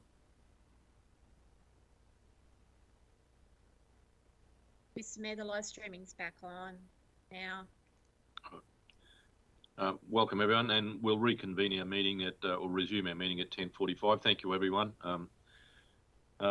The agenda we had gotten to, or the part of the agenda we had gotten to, was certainly 11.3.2, which related to the Blackwater Mine Workers Club, which is the disposal of Lot 1 on SP 181608 and Lot 2 on SP 314257. This comes under Acting General Manager Solomon Kloppers and certainly Andrew Hewitt of Property Services. I'll hand over to those to introduce these reports. Thank you, Solomon. Thank you, through the Chair. I present Council with item 11.3.2, disposal of the Blackwater Mine Workers Club. Council, this report is seeking a Council resolution to progress with the disposal of Lot 1 on SP 181608 and Lot 3 on SP 329138 as noted, subject to legal and administration processes to be completed, of course, by applying the community organisation exception pursuant to Section 236 of the Local Government Regulation of 2012 to the Blackwater Mine Workers Club Limited. And I ask that Andrea Hewitt, our Coordinator of Property Services, to take us through the rest of the item. Thank you. Thank you. And I just note that the heading of that report is incorrect. It's got Lot 2 SP 314257 instead of Lot 3 SP 329138. Just as a correction there. Apologies. So as councillors are aware, this matter has been ongoing since 2016, and this resolution will hopefully move forward to finalising this matter. Council is currently waiting on the freehold conversion process to be finalised by the state, and there is currently no indication on when this will be approved. My understanding is that the application is currently with the Titles Queensland office for registration. However, there is a backlog of work due to the working from home requirements that the state have got in place at the moment. In saying that, the resolution applied now will allow officers to expedite this project by enabling us to take the next step as soon as we receive the notification from the state. This also provides some certainty to the entity that will be financially supporting the club out of liquidation and administration. A survey has been undertaken in preparation for the subdivision of Lot 2, SP 181608, which will result in new survey plan Lot 3, SP 329138 being registered, and Lot 3 will be the lot that we will be disposing of, and we will keep the remainder of Lot 2.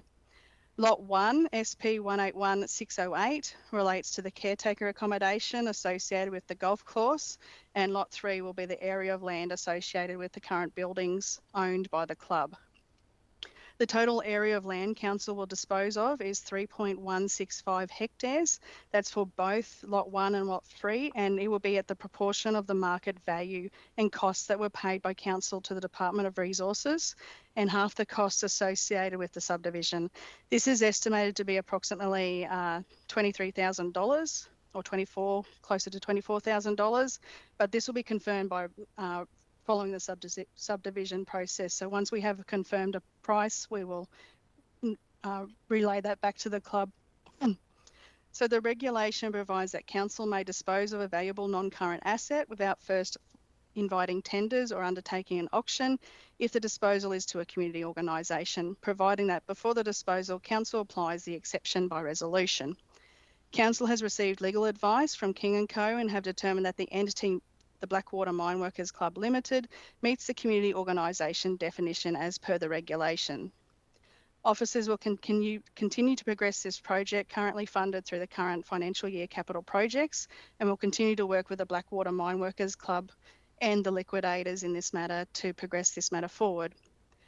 The resolution provides that council approve the disposal of Lot 1 SP 181608 and Lot 3 SP 329138 to the Blackwater Mine Workers Club Limited, applying the community organisation exception, where the disposal will be at the cost and delegate to the CEO to negotiate the terms and conditions of the contract and enter the sale contract to dispose of the land. I'm happy to take any questions in relation to this matter. Thank you, Andrea. Just as a clarification, and I certainly don't want to, is about the freehold conversion process is costing council $203,000 for a total area of 84 hectares. Yes. We're going to dispose of 3.165 hectares, and I guess the pro rata or the proportionality that we're actually offering to sell is obviously at 7,600 plus those other costs. Without sounding greedy or disingenuous, the smaller portion of land, arguably on the basis of, and I'm not sure whether a reconfiguration of lot is required, but on that basis, the revaluation of that 3.165 hectares would be considerably more than $7,000. It'd be like buying a 10,000 acre property and selling the 1,000 acres on the corner for the same acre price as the larger lot. It just doesn't work out like that. There's a fraction of the cost. This process is about resolving this and about I guess council enabling if you like the renovation of certainly that site and the use of it, and it is happening. But at the same time, that will then leave us the balance of area, at a significantly higher figure for probably in terms of, I suppose you'd say, the access and the prime site would be in effect what you've disposed of. So I just wonder, have we considered perhaps that mechanism rather than just on a pro rata basis, whether that's something we have considered or haven't talked about?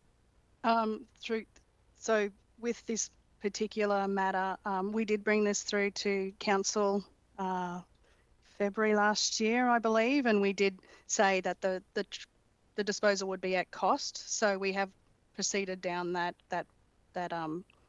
process, I guess. So any discussions that we have had with the club was on that basis, that it is at the cost that we will, have with regards to this land. So it would be a proportion cost. So we haven't considered that this land would be a higher value following the disposal process, I guess. So I guess we were just running with the previous resolution. Because I agree with the wording, but I guess in terms of when you say the cost, by effectively, I suppose, creating or reconfiguring the lot, you will in fact be selling off the valuable part of this lot. So I guess there's an inherent value to parts of it. So I don't want to be pedantic about this, but the englobo sort of value is significantly higher than the reconfiguration. So you wouldn't not necessarily be still participating in the spirit of a pro rata cost, but I think you need to realise that the cost of a portion of that particular portion would be quite practically valued at significantly higher than the balance area. So once those two lots are created, if you were to immediately do a curbside valuation, the valuations would be considerably different.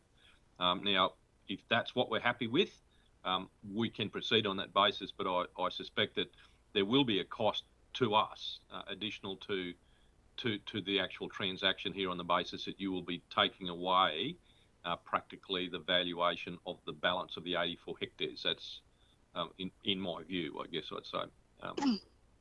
Solomon, you had a comment? Thank you, Mr. Chair.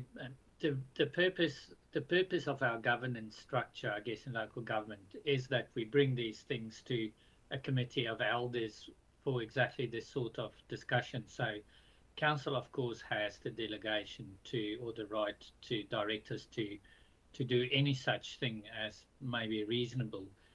May I perhaps just put on the table, not as a suggestion, but just put it on the table that it is well within council's right to ask us to amend the resolution, either to come back to council maybe at a later time after we have done a valuation, or to just adjust the resolution to include something in the order of subject to evaluation. not proposing that we change that in this instance. Obviously, there's a lot of conversations that have led us down this road to where we are now, but just putting it out there that it is very good feedback we are getting from council, and we can certainly react on that feedback should it be council's wish. Yeah, thank you, Solomon, and that's just a point I'm raising, but there are others have views about this. Councillor Rolt. Thanks, Mayor. It's been mentioned a couple of times, but the resolution from 210120, no, hang on, 240221, which actually mentions at market value. So if a portion was taken off, wouldn't there have to be a market value set for that portion? That was my understanding. So sorry, Andrew, you can answer that question. Yeah, so through the chair, that report actually mentioned, and it probably isn't written well as what was in the report, but I guess it mentioned that we would be selling it as the proportion that we're charged by the state. But you know, there is nothing stopping us amending this resolution now to go that it must be sold at market value and half the costs associated with the subdivision, and we can go to the committee or the Blackwater Mine Workers Club and to advise them that this is the resolution at the end of the day. So we can always get that market valuation done to confirm the price. Yeah, that would be my suggestion, Mayor. Thanks. Sorry, Solomon, did you have your hand up again? Councillor Cypher. Just need to get it a bit clear in my head. So we've got the 84 whatever hectares, and we're going to subdivide that. We've had a valuation over the lot of it, and we're going to subdivide, and the Workers Club is hopefully getting it at cost price, which is the cost of the valuation of the work we've done over the whole 84 hectares, but they're only going to get a portion of it. Yeah. So then we can then sell off the remainder. We can get another valuation on the remainder that we own, and we can sell off the remainder at a profit, hopefully. Is that right? We weren't looking at selling off the remainder of the land. So that's where the golf course and the water infrastructure is located. So we would be keeping the remainder of that 84 hectares. It would just be the area that has the lot 1, which is the house, and lot 3, which has the infrastructure for the club, like the club buildings, the bowls club, the squash court, all of that sort of stuff that we would be disposing back to the club. Okay, so how the resolution sits is that we're not going to make a profit. We have indicated to the club that it will be at cost. Yes, so the Department of Resources undertook an evaluation. So they've got valuers that do the work, and they valued the property at, as a whole, $200,000, and that included costs associated with that. So that's the registration on title and all the process. So the offer back to Blackwater Mine Workers Club was that it would be at the proportion of that market value that the state had, and the costs that were paid by council, and then the half of the subdivision costs. So hasn't this club gone through some shaky financial times in the past?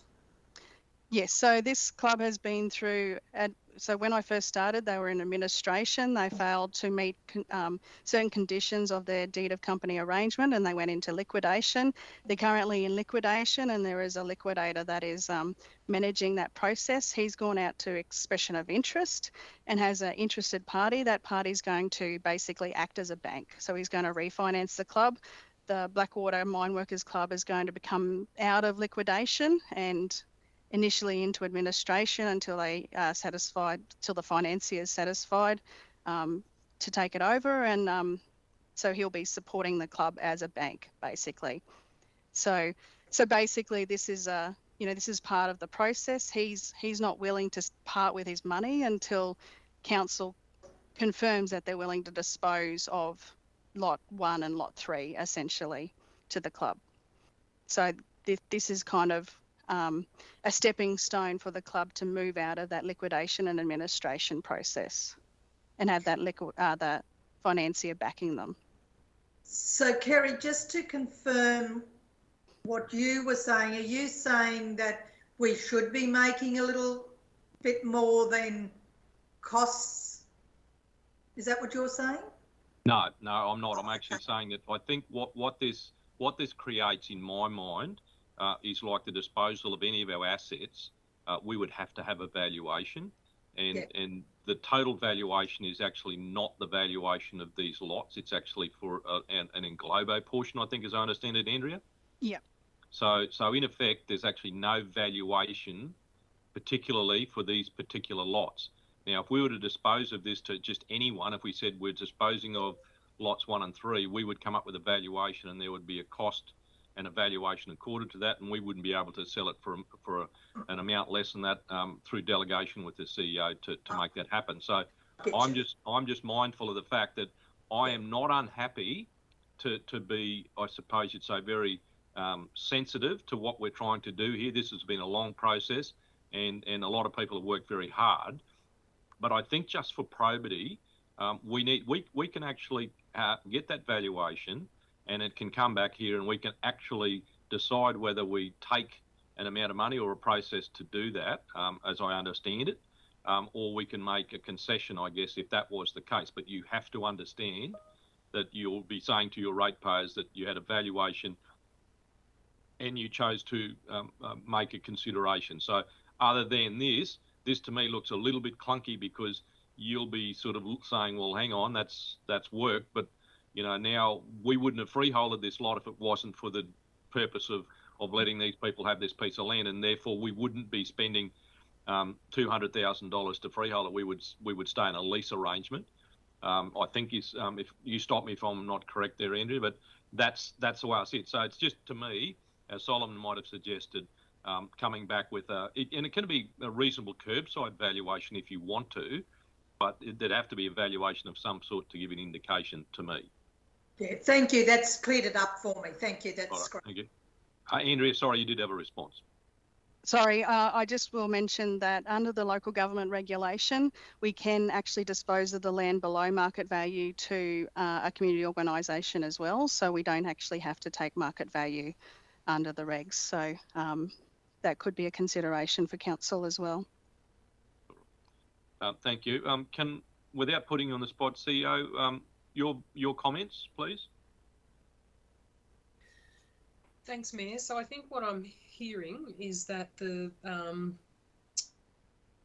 apart from the department providing that initial whole of land valuation plus costs amount, and then us simply pro-ratering that, apart from that valuation, we don't currently have a market valuation for the subdivided off part of the land, and therefore for probity reasons or openness and transparency reasons, your suggestion, Mayor, is that council should obtain the market valuation for the subdivided off portion of the land and bring that back to council to then decide whether to go with the market valuation or to go with a discounted amount, which is permitted because it's a community service organisation. Is that correct? That's how I see it, because I just think for probity, with the greatest respect, I think these are the sorts of things that sometimes historically we've discovered over the last number of years.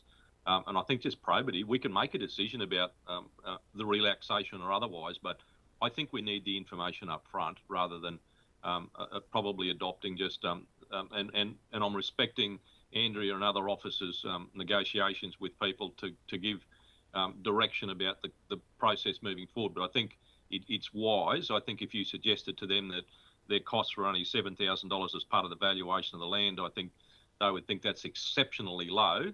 and I'm not suggesting for one moment the market value that might indicate in Blackwater it could be exceptionally high. If you look at, from a town planning perspective, the activities on those lots, they would have to be in a certain location within a certain part of the planning scheme. So there's a whole heap of things here that are very advantageous still, that can look like we're being very sensitive to and encouraging of, without it being just, I think, quite frankly, almost a peppercorn disposal of a piece of land, rather than actually have the probity of saying, look, we've got a valuation just to make sure we're right there. Okay, so Mayor, I think what we're recommending here, if you get the vote from the councillors, is to not pass this motion at this time, and so we have a choice, or to alter the motion to obtain a new valuation and defer and bring back to council. So we just need to think how to word that, if that is indeed what the councillors have decided to do. Well, look, I'm just reluctant to put wording in there on the run.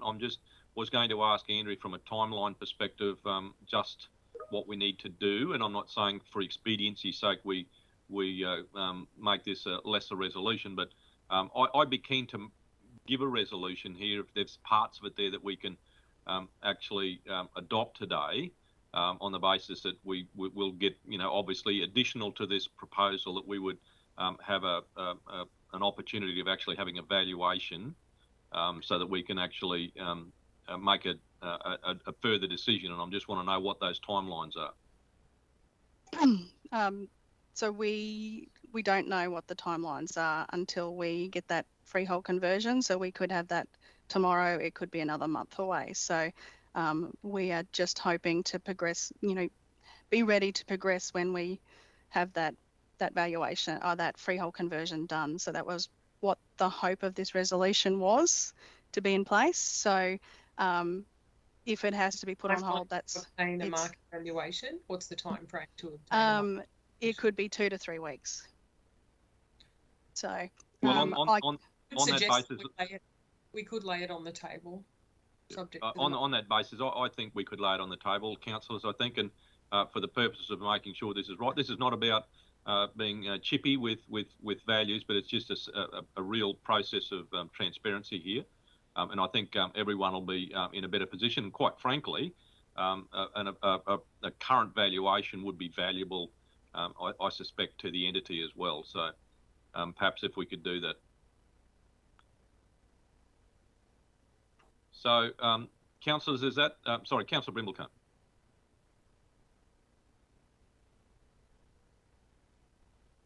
Sorry, on mute, Charlie.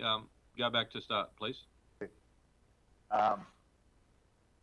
Along with the tabling, I've just noticed Marnie's put it in there, thank you, Marnie, that we do a valuation on. Will we do the valuation on both blocks, or just the one we're looking at disposing of? There's actually 2 lots that we're disposing of, so we would have to do the both. Yep. Both blocks, but the main bigger one. Itself. Yes. Would we also do a valuation on it as well? Or not worried about that. I would think for the purpose of this resolution, we would only need to do the valuation on the lot 1 and lot 3, not on the remaining 84 hectares. Okay. Is that right? Coordinated Property Services? Yeah. That's correct, yes. All right. So this is a procedural resolution, so I only need a mover and a second. Is that correct, CEO? Yes, that's correct. Moved by Councillor Rolfe, seconded Councillor Cypher, that the Central Highlands Council lie this report on the table to ensure a market valuation to be arranged over the lots described there, and that correction is lot 3 on SP 329138, and I'm sure Marnie's made the alteration to the banner on the report. So that's just a procedural motion. So, councillors, that's been resolved there. So we don't need a vote there, do we, CEO, or we do? No, just a mover and a seconder, Mayor. That's it. Thank you. All right. Thank you very much, Solomon, and thank you, Andrea. It is clearly, it has been a long matter, and I think another couple of weeks to get it absolutely spot on will be great, and we'll have it resolved. Thank you. No worries. Thank you. All right, councillors. 11.4 is infrastructure and utilities, and again seeking endorsement of nominations for the 2022-24 local government grants and subsidies program. This comes under our general manager infrastructure in waiting. So Jason, if you could lead us through, please. Thank you, Mr. Mayor.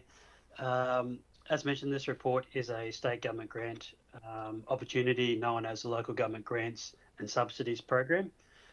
Council has a number of opportunities identified, project opportunities identified to submit for this round of funding. I'll hand over to the manager of the Project Management Office to run through the report and provide the recommendation of the projects. Thank you. Thank you. Good morning, Mr. Mayor and councillors. The funding opportunity we have for discussion this morning is administered by the Queensland Government Department of State Development, Infrastructure, Local Government and Planning. The Local Government Grants and Subsidies Program is a 2-year program covering 2022-23 and 23-24 financial years. And up to 60% of the project costs may be covered through the funding. There is a commitment of $86 million aimed at supporting councils to deliver priority infrastructure and essential services. A maximum of $5 million out of that $86 million is available through this program for non-capital projects. Non-capital projects are projects that lead to strategic planning or assist in strategic planning for infrastructure projects, or the development of business cases and or detailed design projects. Those projects are eligible for a maximum of $250,000 subsidy. Central Highlands Development Corporation was invited to nominate projects for consideration under this funding, but chose to pass on this particular opportunity. A key eligibility requirement of nominated capital projects is that they must be either new infrastructure or an upgrade to existing infrastructure that will extend the life of the existing asset.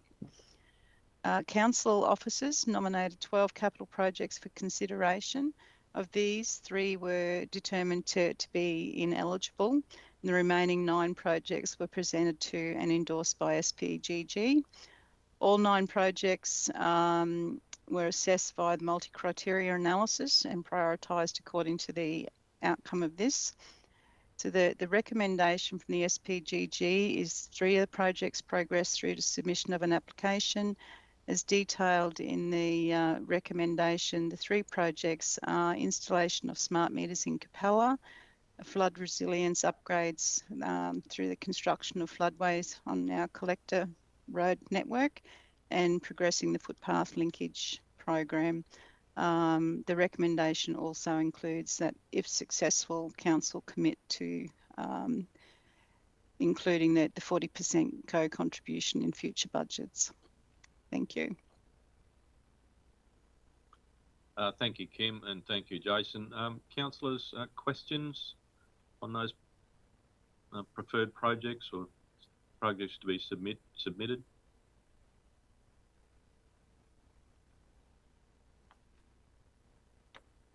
All right. Well then, councillors, the recommendation is there that the recommendation is that we endorse those projects for that particular grant and subsidies program. So those 3 columnised projects with their total project values there, and furthermore that if the application is successful, council commits then to the inclusion of required funds in the 2022-23 budgets and the 23-24 budgets as council's contributions to the projects. Is someone happy to move them, please? Moved by Councillor Brimblecombe. Seconded, Councillor Carpenter. All in favour? Against? Thank you, councillors. That's carried unanimously. Marnie, thank you. Thank you very much, Kim. Thank you.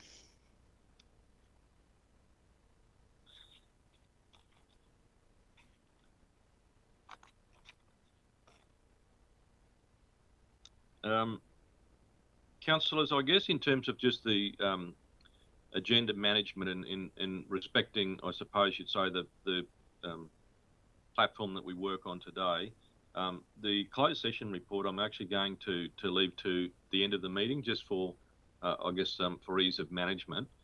So the next report that we will do is the information reports, which will be 13.1, which is the minutes of the Central Highlands Arts and Cultural Advisory Committee, sometimes known as CHRC, and that comes under General Manager John and certainly his team with Suzanne. So, John, am I to assume that they're ready to deliver that agenda item?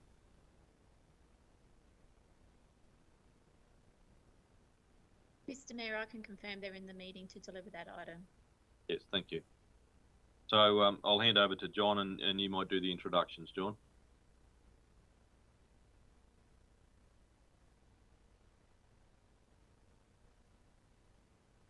John may not be there. If it's appropriate, is Suzanne there? Good morning, councillors. Yes, Mr. Mayor, I'm here. Yeah, sorry, we're just having trouble getting John on. I normally like to ask him to introduce either the officers or the report, but John's just not available. So would you be happy to proceed with that? Yes, it would be my privilege. Thank you. Yeah, thank you. Thank you, Mayor Hayes. Through the chair, the Central Highlands Arts and Cultural Advisory Committee, known as CHRC, is a council committee established to encourage the participation and optimal service delivery for council communities regarding the areas of arts, cultural and heritage programs, projects and activities. I'll now pass to Coordinator of Arts and Engagement, Katerina Hatzipangiotis, to tell you more. Thank you, Kat. Thank you, Suzanne. Through the chair, this report presents minutes of the CHRC meeting held on the 4th of February 2022, which was held online via Microsoft Teams. Some key items for noting are the annual art awards in Springshaw were open for entries, with the closing date being extended to the 11th of February 2022. Naomi White, a Brisbane-based landscape artist, has been secured as a judge for the awards. The Blackwater Community Centre redevelopment project, for which Council has supported a funding application to the Building Better Regions Fund, was discussed and very positively received by the committee. Community training has been postponed with the intention to deliver copyright training once council face-to-face activities resume in line with the roadmap, and other kinds of training opportunities are also being investigated. Improvements to the Regional Arts Development Fund guidelines and forms were discussed to improve clarity of information and make the application process easier to navigate. And Maureen Burns was acknowledged and congratulated on her outstanding contributions to arts and culture in the community, for which she received an Australia Day Award. I'll now hand over to councillors for any questions. All right, councillors, over to you.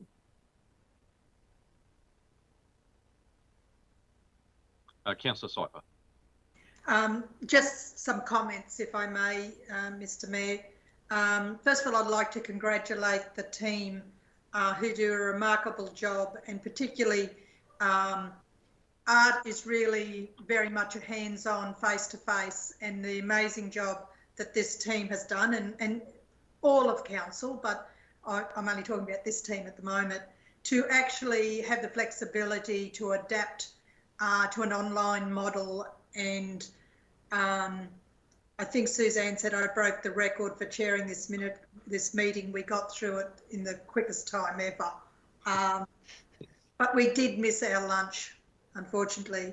But no, I just think we're going ahead really well. And one of the outcome reports from CTM Links, there's a section there where you can give feedback when you do your acquittal.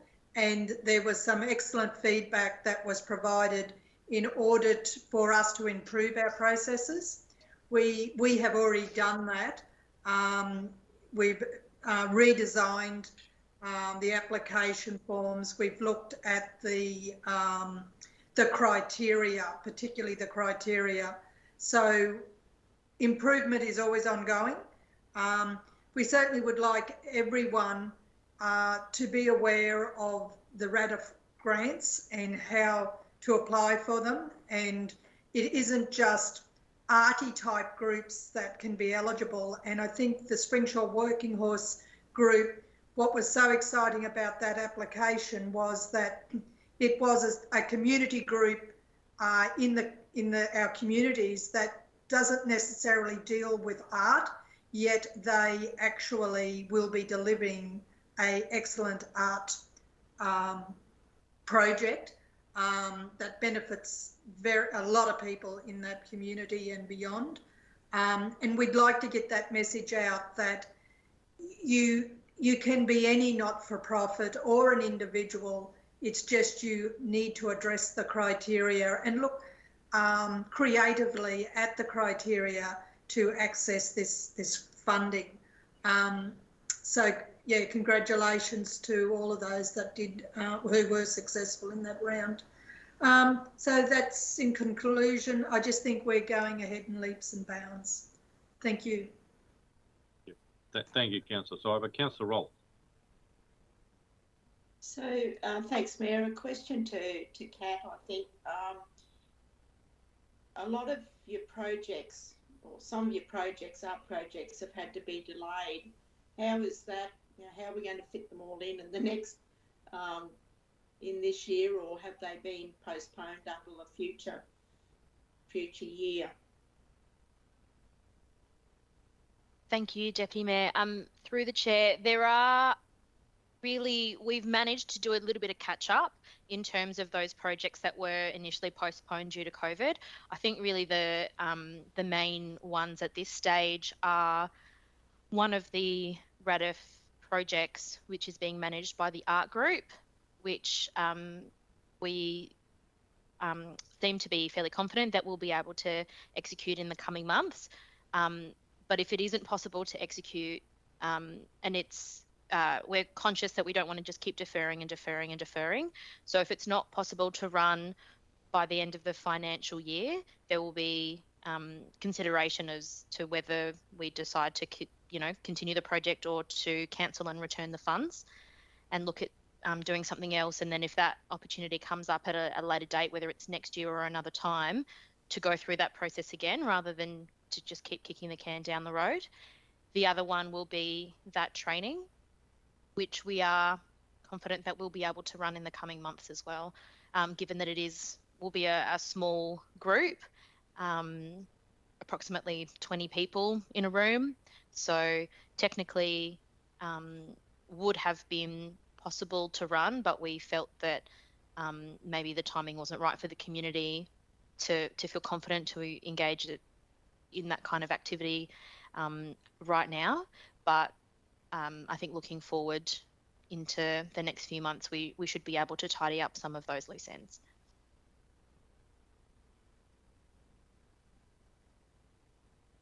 Thank you, Kat. Councillors, any other questions?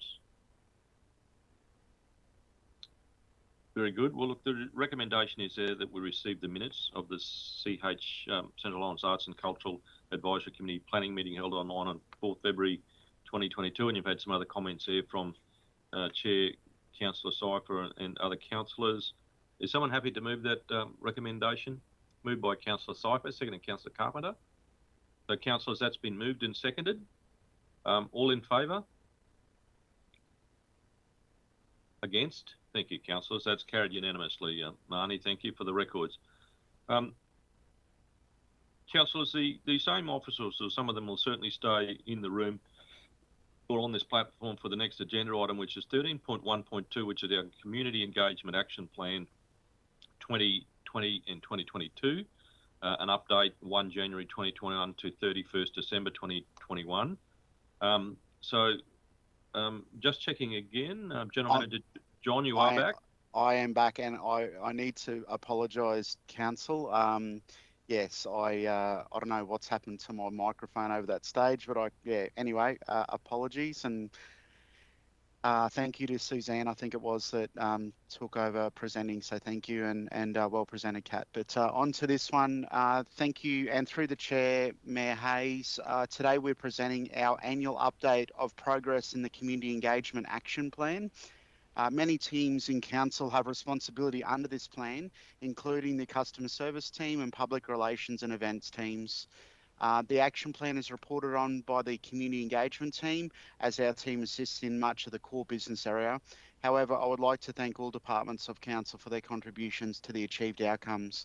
I'll now pass over to Ashley Kavanagh, Community Development and Engagement Officer, and Georgia Esplin, Community Development and Engagement Officer Online Services, to tell us more about the report. Thank you, ladies. Thank you, General Manager McDougall. Through the Chair, the Community Engagement Action Plan is a 3-year plan with progress reporting to Council every 6 months. This report today is an annual update covering the period from January to December 2021. This presentation will highlight works completed over the last 6 months from July to December.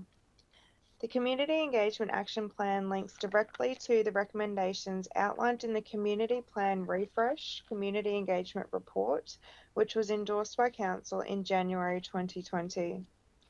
This document is an organisation-wide plan for how Council engages with the community and integrates feedback into everyday operations.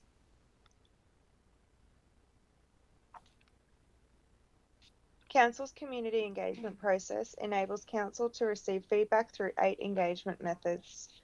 The 8 engagement methods are community consultation, customer service, engagement on Council projects, community reference groups, special interest groups, community funding programs, regional engagement, and participatory budgeting.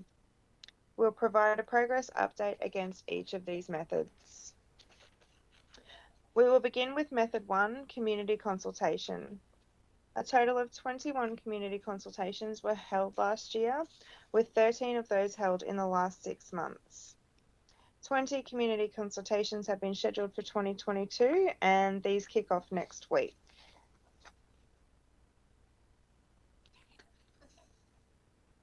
Engagement method number 2 is customer service. In customer service, we have achieved 100% of our actions. The whole of Council works towards meeting the requirements in the Customer Service Charter. The Customer Service Performance Report for Quarter 3 was presented to Council, and the report for Quarter 4 will be presented later in the month, including the results of the recent Customer Service Satisfaction Survey. Reporting to Council will continue on a quarterly schedule. Acting General Manager Kloppers, is there anything that you would like to add on the topic of customer service? No, nothing really, except to say that we're all very proud of the entire organisation. As you rightly say, the KPIs are shared by everyone. It's really a team effort, so thanks for that. Thank you. Georgia will now take you through our results for engagement method number 3, engagement on Council projects. Thank you, Ashley. Through the Chair. With assistance from the Corporate Applications team, a feasibility study has been completed to investigate how Technology 1 can enhance engagement, improve integration of feedback, and improve internal communication on engagement projects.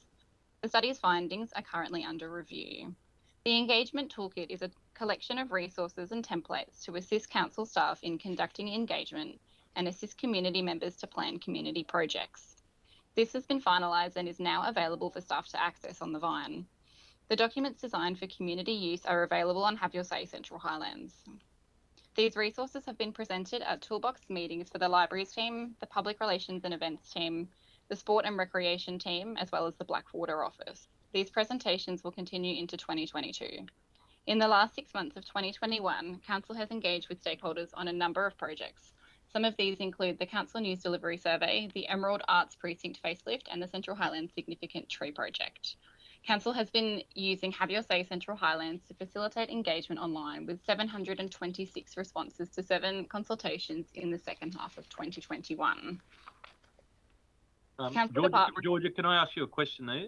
Yeah, absolutely. Yeah.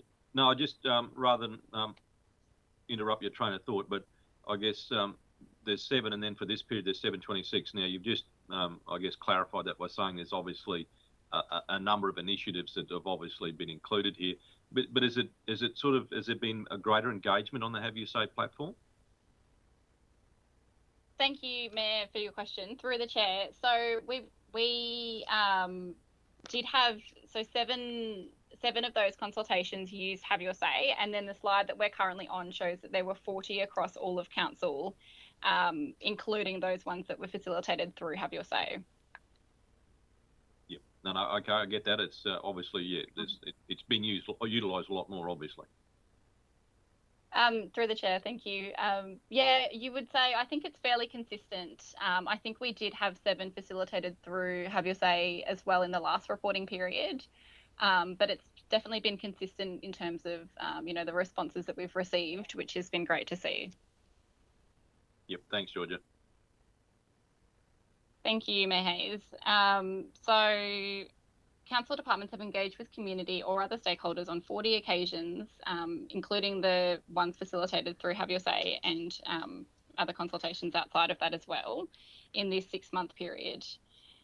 These engagements range from community consultations across the region to the Capella Water meeting late last year to the Central Highlands Significant Tree Project, which utilised Have Your Say. Where applicable, the data and feedback from these consultations has been reviewed and will be considered for future changes to council operations and processes. The Council News Delivery Survey, which was led by the Public Relations and Events team, was an engagement highlight for this reporting period. In October 2021, the team ran a consultation to determine whether community across the region would be interested in receiving a printed council newsletter. Physical surveys were available at 23 locations across the region, including council offices, libraries, post offices, and other high traffic areas to ensure the survey reached a wide audience. There were 175 responses to this engagement, with 59% of respondents taking part online and 41% in person. The PR and events team are reviewing this data to determine how to proceed with the survey findings.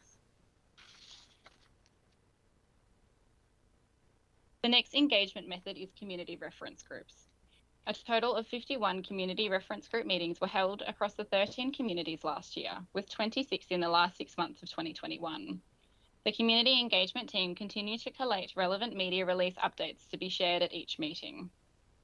Subcommittees for specific topics of interest have been established in a number of communities to progress priority projects.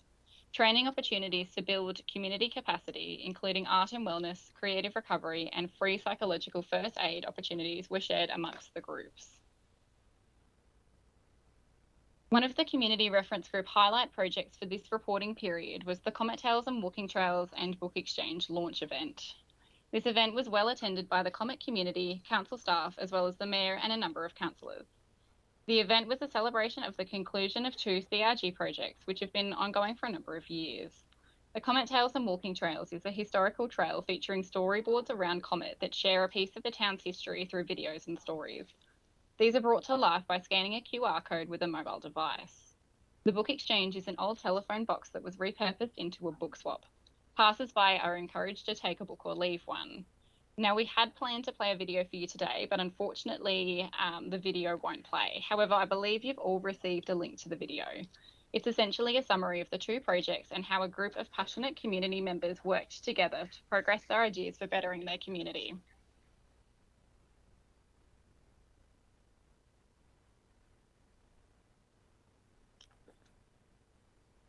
Thank you, and now I'll pass over to Ashley to continue the presentation. Thank you, Georgia. Through the chair. Another great example of a project that grew from a CRG is the hall upgrades advocated by the Bohemia Community Reference Group. The Bohemia CRG have been working with Council on upgrading the Bohemia Community Hall since 2017. Over the last 5 years, the hall upgrades have included the addition of a deck to the back of the building, refurbishment of the library, the replacement of a septic tank, installation of an all-access toilet and baby change facility, an all-access ramp into the hall, new playground equipment, a dishwasher added to the kitchen, purchase of glasses and serving utensils for the hall, and the improvements to mobile signal within the hall with the installation of a booster antenna.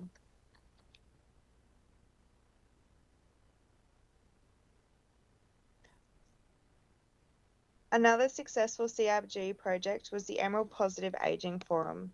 This was an initiative from the Emerald CRG to advocate for positive aging. The Emerald CRG members set up a subcommittee to plan the event, and the intention for the forum was to bring members of the Emerald ageing population together with the service providers to discuss what is working, what's not, and what would be ideal to see in Emerald to support the ageing residents within our community. The information gathered on the day was turned into a report which was distributed amongst the service providers in attendance and the Emerald CRG. This information will be available for reference for future projects. The next method is special interest groups. Over the July to December period, our team have engaged in 2 human and social recovery group meetings, the Gemfields flood response debrief, 3 Emerald interagency meetings, 2 Blackwater interagency meetings, 5 Central Highlands Arts and Cultural Advisory Committee meetings, 1 Transport Advisory Group meeting, and 1 Community Development Practitioners Networking meeting. The next method is community funding programs. Round 2 of the 2021 Community Grants Program saw a total of 20 eligible grant applications received from local community groups and organisations. 19 of these clubs were successful in obtaining financial assistance for their projects, totalling over $160,000 across 3 categories. These categories are community assistance, grants up to $5,000, community improvement, grants up to $20,000, and sport and recreation up to $5,000. Round 1 of the Regional Arts Development Fund saw all 3 of the eligible applicants successful in their bid to fund their projects. 2 success stories from our community grants program are pictured here. These 2 grants were acquitted in the July to December period. The Arcadia Valley State School P&C was successful with their Community Improvement Grant application for $20,000 to install an all-purpose, all-weather shade shed at the Arcadia Valley State School. The shade shed has provided the school children with permanent shade, allowing flexible eating options, play in the shade, and hosting outdoor assemblies. It will also open opportunities for the community to host fundraising and social events. The Springshaw Lions Club was successful in their Community Assistance Grant application for a trailer for the school. This will be used to transport students' human-powered vehicles, which is a project run by the school where students build their own vehicles and then they race them. I'll now pass back to Georgia. Thanks again, Ashley. The next method is regional engagement. As mentioned in our last update, this project has been put on hold to make sure that it is well aligned with Council's strategic planning framework and the changes that are happening within this space. Regional engagement will be reviewed again to align with Council's new corporate plan that commences in July 2022. The final method is participatory budgeting. This method involves investigating ways that Council can seek input from the community around budget allocation and decision making. Council undertook a workshop in December 2020 to consider participatory budgeting and its application for the organisation. At this meeting, Council deferred any future consideration of implementing this process, preferring instead to focus on its current community forums, such as community reference groups, and maturing the processes and feedback loops on these engagement platforms. In addition to reporting on the 8 engagement methods, our team also report on the administrative processes that are required to keep everything running smoothly and to support good governance. In the last 6 months, 100% of the actions were achieved with the following tasks completed. Reporting to Council on the progress of the action plan, which we're doing today. Maintaining and updating Council's contact lists, for example, the Human and Social Recovery Group list and the Emerald and Blackwater interagency lists. And the engagement toolkit is also available on the Vine. Ashley will now take you through the total % of targets achieved. Thank you, Georgia. This slide shows the progress for the action plan in the last 12 months from January to December 2021. Overall, 100% of the targets were met. 2 of the targets have no action required, hence do not contribute to the total. These are regional engagement and participatory budgeting. Our team has met the targets for each of the other areas, bringing the total achieved to 100% for community consultation, community service, engagement on council projects, community reference groups, special interest groups, community funding programs, plus administration processes.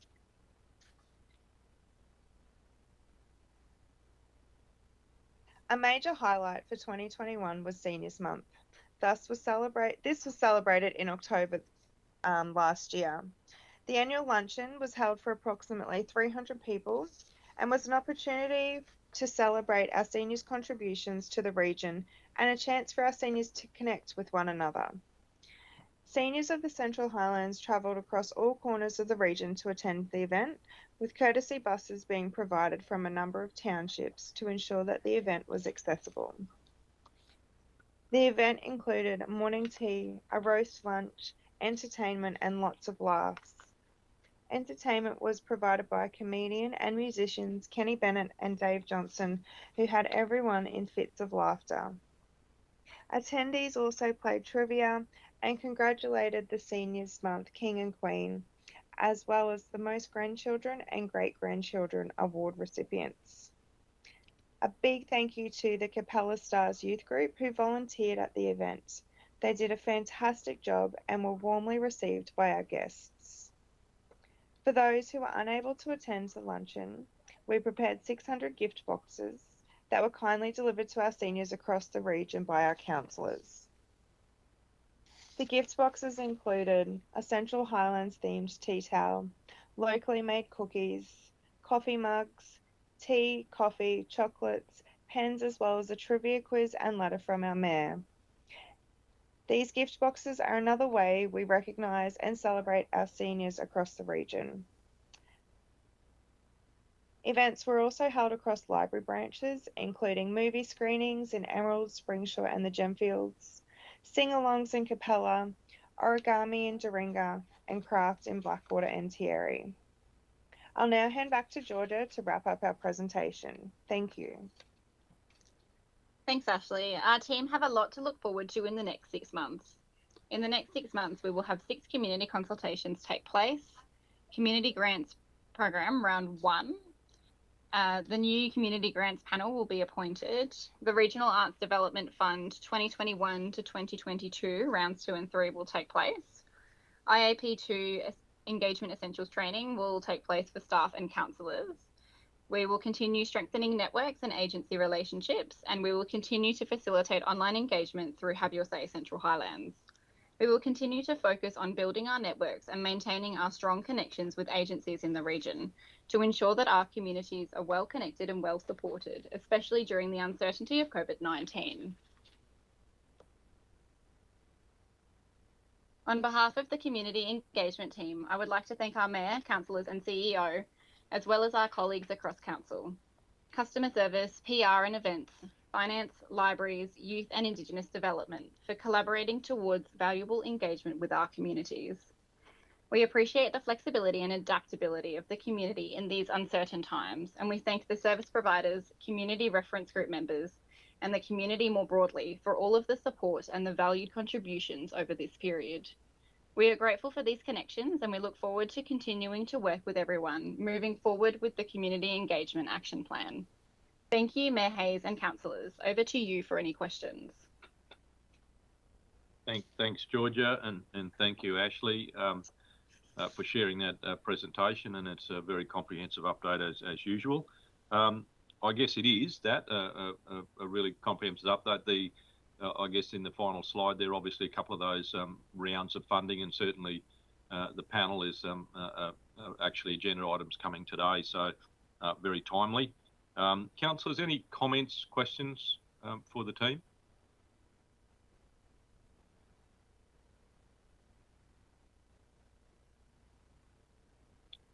Just as a tip, presenters, when you make it so comprehensive and cover off on so many things, the update is by itself achieved, and you don't necessarily have to get 27 questions from councillors, but if there is a comment, councillors are otherwise happy to have them. Councillor Cypher.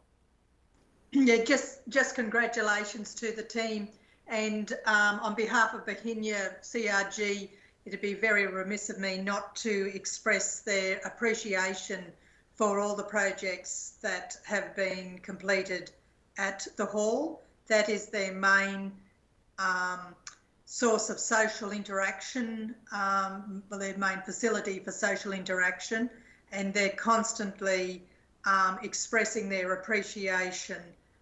So again, I will express it on their behalf. Thank you very much for all those projects who a number of the GMs or the departments have contributed to. So on behalf of them, thank you very much.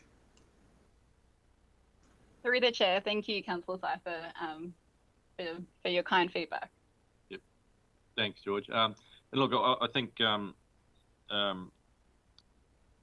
there is obviously a discussion happening about some community engagement this year again. So some of that activity will be updated. So we're looking forward to that and hopefully headed in a direction where we were able to do that a little bit more effectively after a little bit of a break there. So let's look forward to that. Well, look, councillors, the recommendation is there that we receive the Community Engagement Action Plan update for the period 1 January to December 21, a very impressive one. So is someone happy to move that?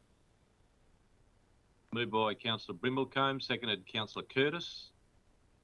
I nearly said Councillor Kangaroo there, that's all I could see. Thank you. Councillors, that's been moved and seconded. All in favour? Against? Thank you, councillors. That is carried unanimously. Thank you. So if you want to record that, please, Marnie. Thank you very much, team, and thank you, Suzanne, for the introduction, and John.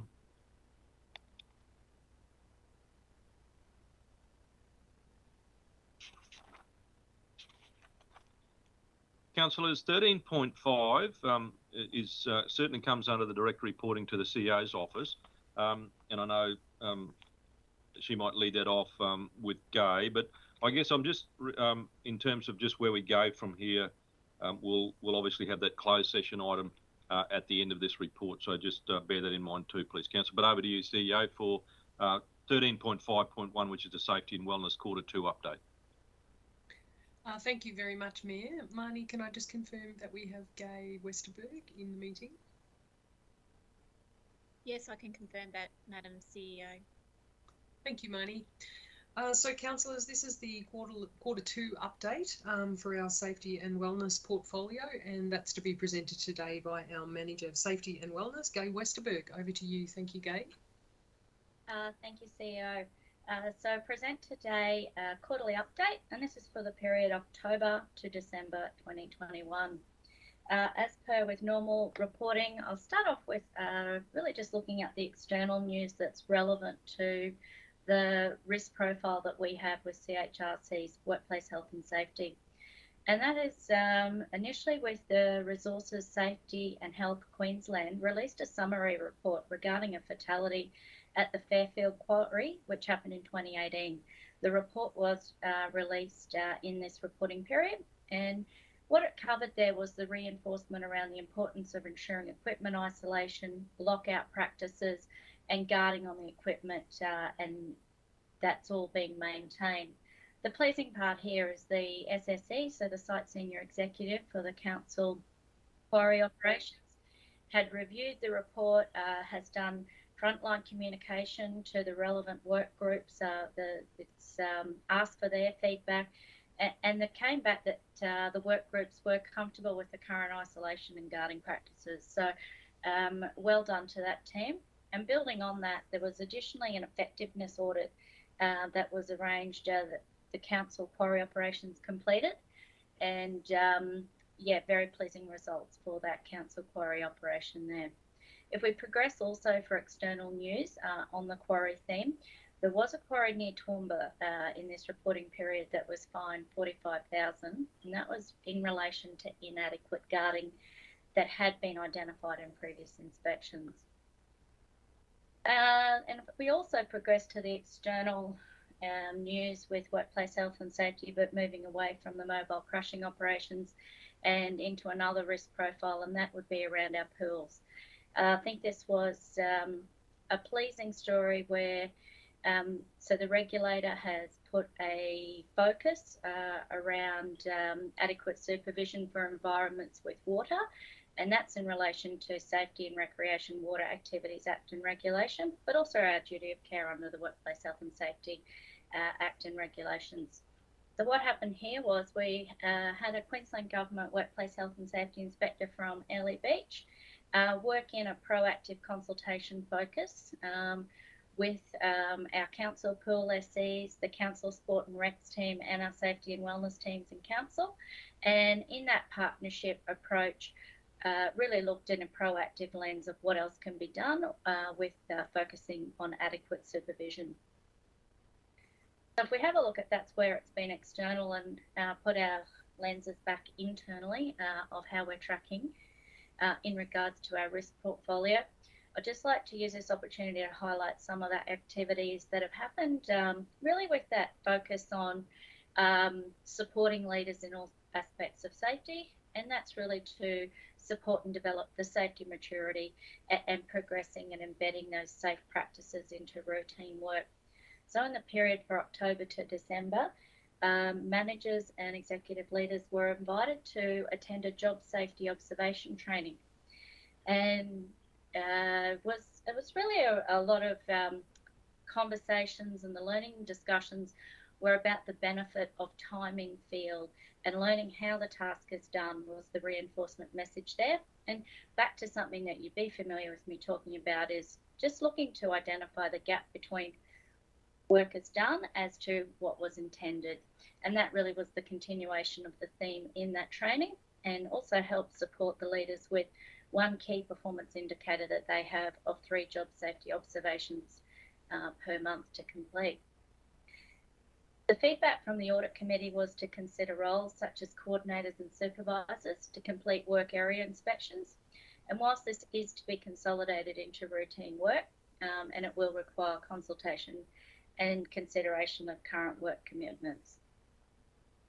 The Workplace Health and Safety Queensland Legal Support Officers actually flew into Emerald and delivered to our whole of management team a practical training session on due diligence for senior officers, including a mock court experience focusing on a hypothetical event which involved one of our CHRC forklifts.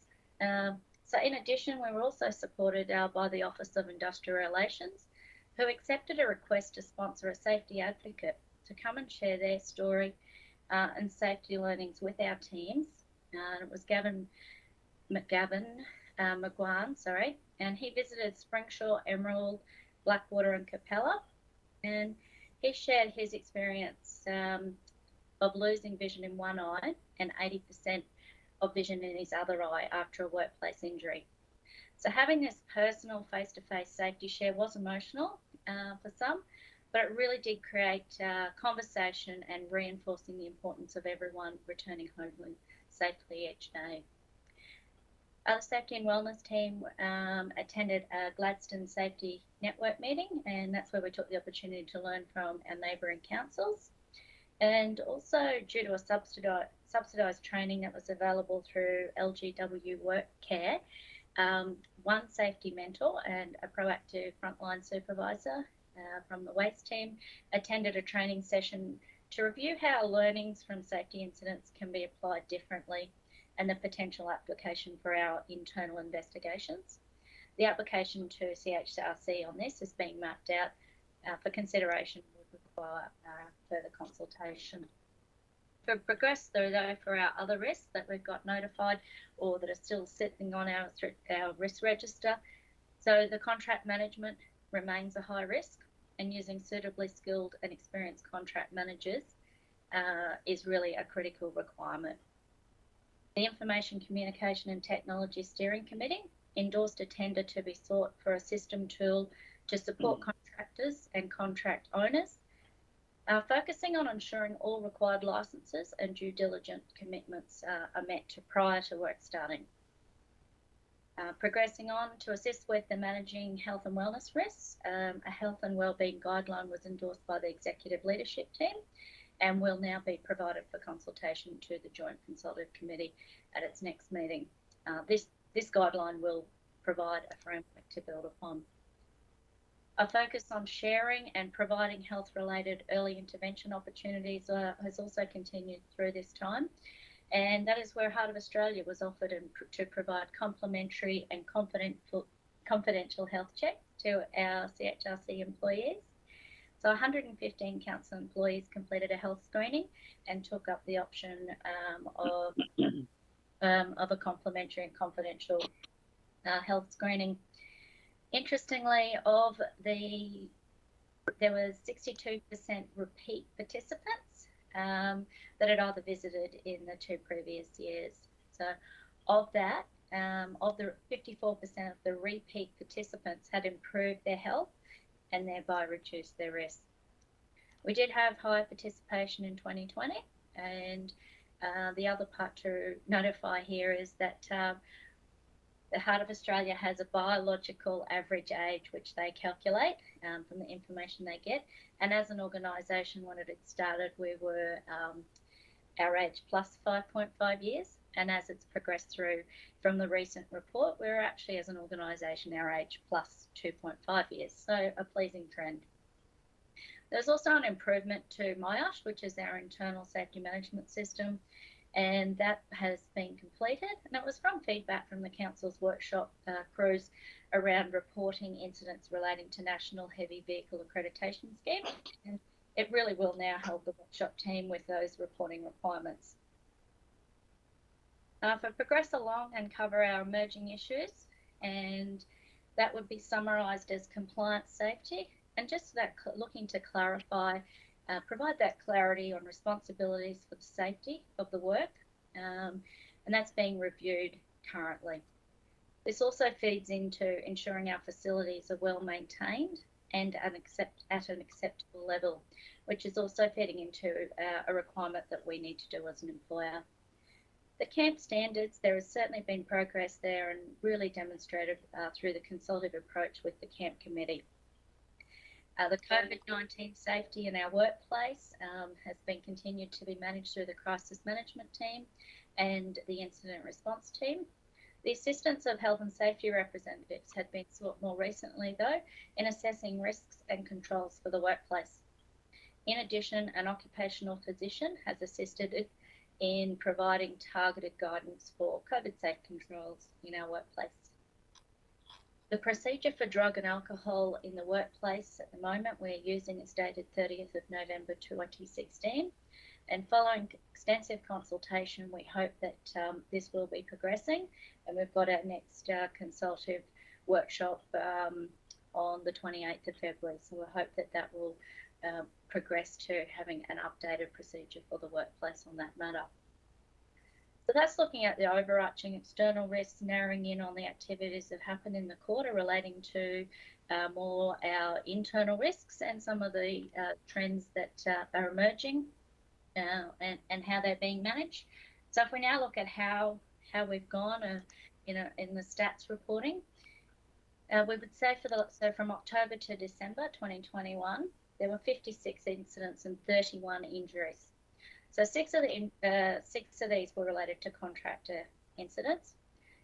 Of the incidents, 21 were either reported, report only, or attended with a first aid. 10 did require medical treatment, and 0 had resulted in lost time. So no lost time from work in this reporting quarter. So if we compare this to the previous quarter, there was a similar number of injuries. However, this quarter there's been a huge increase in injuries classified as report only.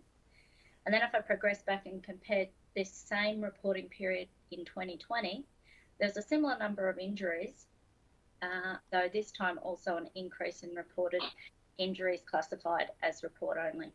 So the increases in report only incidents is really encouraging, and I think it's a signal of some comfort of employees wanting to really communicate with where they're at and what's happening, and then potentially sharing those learnings. So a big thank you to everyone who's been involved in helping progress that reporting.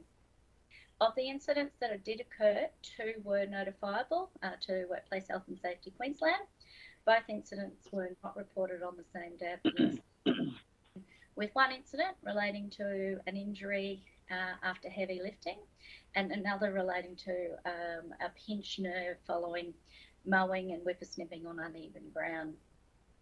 So Workplace Health and Safety Queensland have requested a copy of the full incident report and have since reviewed that from the provision of this report. For the reporting period, 85% of incidents were reported within 24 hours of the incident occurring. If we compare that to the same reporting period in 2020, not even 70, so 69.3% of incidents were reported within 24 hours of the incident occurring. Sprains and strains of joints and the adjacent muscles, scrapes and minor cuts were the most common cause of the injury for the reporting period, and they were actually the same most common cause of injury for the same reporting period in 2020. There has been an internal audit that the Safety and Wireless team have completed on manual handling and looking for those opportunities to address the number of injuries relating to sprains and strains. Potentially trialling of targeted focus on manual handling tasks for those work groups with repeat incidents relating to this manual handling is being considered and evaluated with those relevant work groups to try and look at it as a proactive measure that is meaningful for that work group. So this is being reviewed with the endorsement pending from the group leaders. The injuries sustained, if we look at the mechanisms, are quite evenly split. So between objects, hitting objects, being hit, so that projection forward, hit by a moving object, or that muscular stress. So quite evenly split there. And as at 31st of December, we had for our current cases with LGW, so one upper limb injury, and 2 sun exposure claims. So if I progress on to our lag indicators and can show here with our lost time injury frequency rate that we at 19.65 compared to the LGW scheme of 14.8. This also correlates with the lost time injury incident rate where we're slightly higher of 3.63 compared to the scheme of 2.74. The pleasing part is here though, whilst this suggests that we're showing that our lost time injury is more frequent, our duration when we have someone on a lost time injury is we're getting them back to work substantially quicker than the scheme average, with our average at this point just under 11 days compared to the scheme average of 31, just over a month, or on a month, 31.61 days. If we look at some of the workplace verification, I like to think, or consultation activities, and where we're sitting at this point for the reporting perspective of Q2, 24% of hazards were listed as overdue at the time of the report, and 37 contractors were engaged with the formal monitoring completed, and of that 8%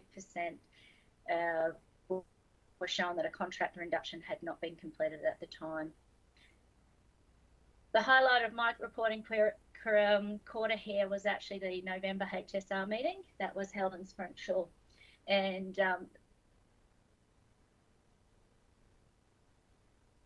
attendees were invited to participate before the traditional meeting format.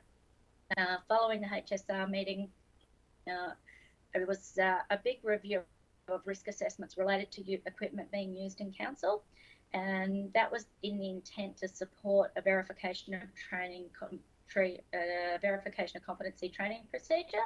So working to support that procedure improvement. The HSRs were very open in their request for controls to improve in safety to be elevated above administration and training, and there was very much an open discussion around seeking support to look for alternatives, and an open discussion on how to possibly reduce manual handling risks. Do thank all the HSRs for their openness in that conversation. The immunisation and serology clinics continued, and 67 people attended that, 10 less than the previous quarter. The occupational hygiene monitoring also continued for our parks and gardens and water teams, and we've got in the background a health risk assessment also being compiled there. The health monitoring baseline assessments are being continued, and as we progress now, the internal audit is starting on focusing on emergency management with improvements, opportunities being looked for, and our drug and alcohol testing continues as routine operations. That concludes my report. Thank you very much, Guy, and comprehensive as usual. Councillors, questions or comments for Guy in the information that she's provided for this period? Councillor Rolfe. Thanks, Mayor. Guy, back up with the National Heavy Vehicle Accreditation Scheme.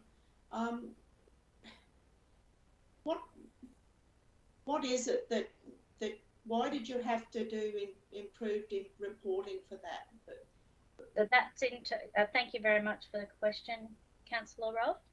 And that here was actually to have a little dashboard of the statistics to just make it so the workshop team already had the information and we're already providing it.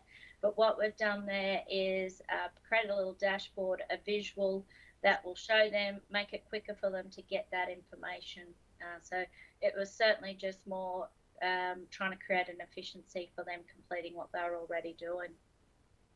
Yeah, my concern is actually through the Roads and Transport Advisory Group that we have quite a bit to do with the National Heavy Vehicle, and concerned that if it's costing individual councils to actually improve reporting, there possibly could be something said further up the chain, I'd imagine. It's not about the reporting as such. I mean, I know you need the reporting, but it's about the cost to councils for getting this improved reports, I suppose. Through the chairs, this report here was completed, the improvement was completed internally by our safety coordinator, had done the design to have the dashboard for the improvement efficiency. Not sure if that answers the comment. Thanks. If I can jump in through the chair. So this relates to, so through the NAVHAS requirements, we are required to document any incidents or accidents or plant damage. So at the moment, historically that has been paper-based. By allowing it in the MyOsh system, it actually creates an efficiency for the team. So yes, not an additional cost. It's probably an efficiency that has been created through the electronic access through the electronic system. Thanks, Jason. Thanks, Jason. Thanks, Councillor Rolfe. Any other questions, councillors?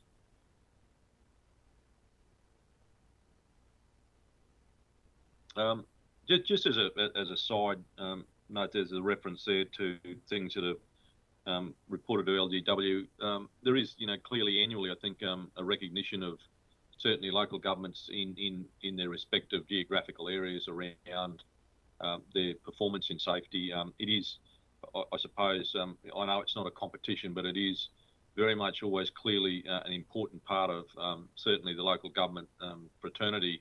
And benchmarking is very, very important. So I guess at a very superficial level, we always make sure that our workforce is, or the reporting is as accurate as it possibly can.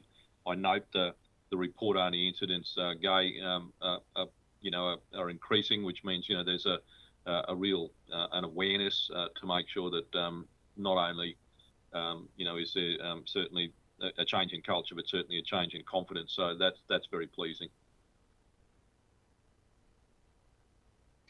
Concur, Mr. Mayor, that the increase in reporting is pleasing and across a number of areas. So as an organisation, I think it's a very good sign. Thank you, Guy. Well, councillors, if there's no other questions or comments for Gai, the recommendation is that we receive that quarterly safety and wellness report for period October 21 to December 21. Is someone happy to move that? Move Councillor Rolfe, seconded Councillor Carpenter. So councillors, that has been now moved and seconded. All those in favour?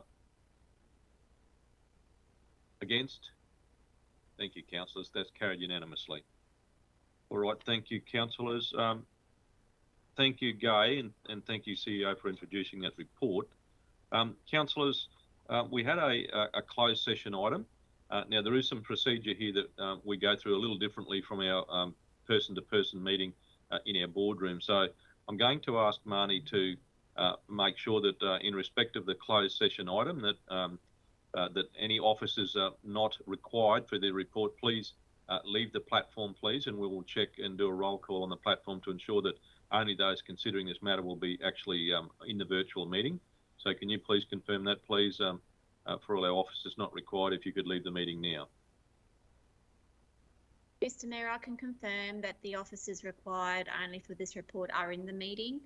The Teams meeting will show that Connor Fitzgerald is in the meeting, but he's actually out of the chambers.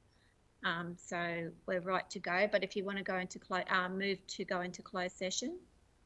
All right. Well, thank you. Before we do that, just a roll call, councillors. As you are aware, and presumably aware, obviously we're calling in from different locations. In order to consider a matter in closed session, we need to be sure that each of the persons considering this matter has an exclusivity on that space, so that you're in a private and cannot be overheard by someone else. So I need to do that roll call. So can I just do it broadly, please? Councillor Brimelcombe, you're in a space where you can retain that exclusivity. Correct. Councillor Rolfe. Councillor Cypher. Councillor Carpenter. Councillor Burns. Councillor Curtis. And I can certainly assure you that I'm sitting certainly in isolation where I'm broadcasting this from. In terms of our executive officers, can I please indicate to me, please, that you're in a place where you're in an exclusive space? Thank you, CEO. Yes, Thanks, Mr. Mayor. Solomon. Thank you, John. Yes, Mr. Mayor. All right, and thank you, Marnie is in a place and has previously determined that Connor has left the room. So, councillors, on that basis, could I please ask one of you to move that we move into this closed virtual session, please? Moved by Councillor Cypher, seconded Councillor Carpenter. So, councillors, that's been moved and seconded. All in favour? Against? Thank you, councillors. That's confirmed unanimously. All right. So, Marnie, now you might close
we'll just pause briefly and we'll wait for our live stream to come back on. Thank you, Marnie. Mr. Mayor, live stream is back on. Okay, then we don't need to pause that long. So thank you, councillors. This recommendation comes under our community grants assessment grant on an appointment of them. We have a recommendation that the Central Highlands Council endorse the following nominees as members of the Central Highlands Regional Council Community Grants Assessment Panel, and we thank them very much and congratulate them. They are Kylie Brown, Andrea Sislowski, Catherine Galea, Kylie Matthews and Susan Olive. So councillors, that's the recommendation there for you. Is someone happy to move that? Moved by Councillor Cypher, seconded by Councillor Burns. Councillors, that has been moved and seconded. All in favour? Against? Thank you. Carried unanimously. And thank you to those applicants and all of the applications to be part of that panel. Very, very great for our community. All right, councillors, back to our agenda. I don't believe there's any late agenda items, CEO. So I guess, is there any general business, councillors? Councillor Rolfe and then Councillor Burns. Thank you, Mayor. Just to advise of the agricultural training course for high school students called Lead Ag. It's a pilot course coming up in April, and to date we have 40 expressions of interest in the 15 to 17-year-old age group for 10 places for this project. So it looks good for the ongoing ag training in the future. Thank you. Thank you, Councillor Rolfe. There's just a clarification. That's a CHRC initiative? Yes, yes, Mayor. It's called Lead Ag. It's leading education and developing the next generation for ag, and it's headed up by CHRC. Thank you, Councillor Rolfe. Councillor Burns. Yeah, Mayor, I'd just like to give my condolences to the Maguire family. We lost John Maguire recently, and pay respect to him. He's a very active member of the Emerald community, and his son was mayor for a while. So I'd like to say that. Thank you, Councillor Burns, and clearly is the patriarch of a great big family of very important Maguire family members, notably, I guess, our previous former Mayor, Peter Maguire. But yeah, he certainly has been a great member of this, not just the Central Highlands community, but the Central Queensland community, and actively involved in lots of activities over his lifetime, including the Jockey Club, amongst other things, and certainly his involvement at the Emerald Sale Yards over a number of years should be recognised as well. And I think, councillors, if you're not already aware, John's funeral notice has been now published, and he has a service at St Patrick's this Saturday, and he will be having a function, obviously, at the racecourse, which was very, very dear to him. He was president of the Jockey Club for a few years, and obviously an appropriate place where people might reflect on his life. So thank you very much, Councillor Burns, for bringing that to our attention. CEO Sharon. Thanks, Mayor. Just a point of clarification on Deputy Mayor Rolfe's item. Was it 40 expressions of interest or 14? It's over. It's approximately 40 at this stage, 40. Wow, thank you.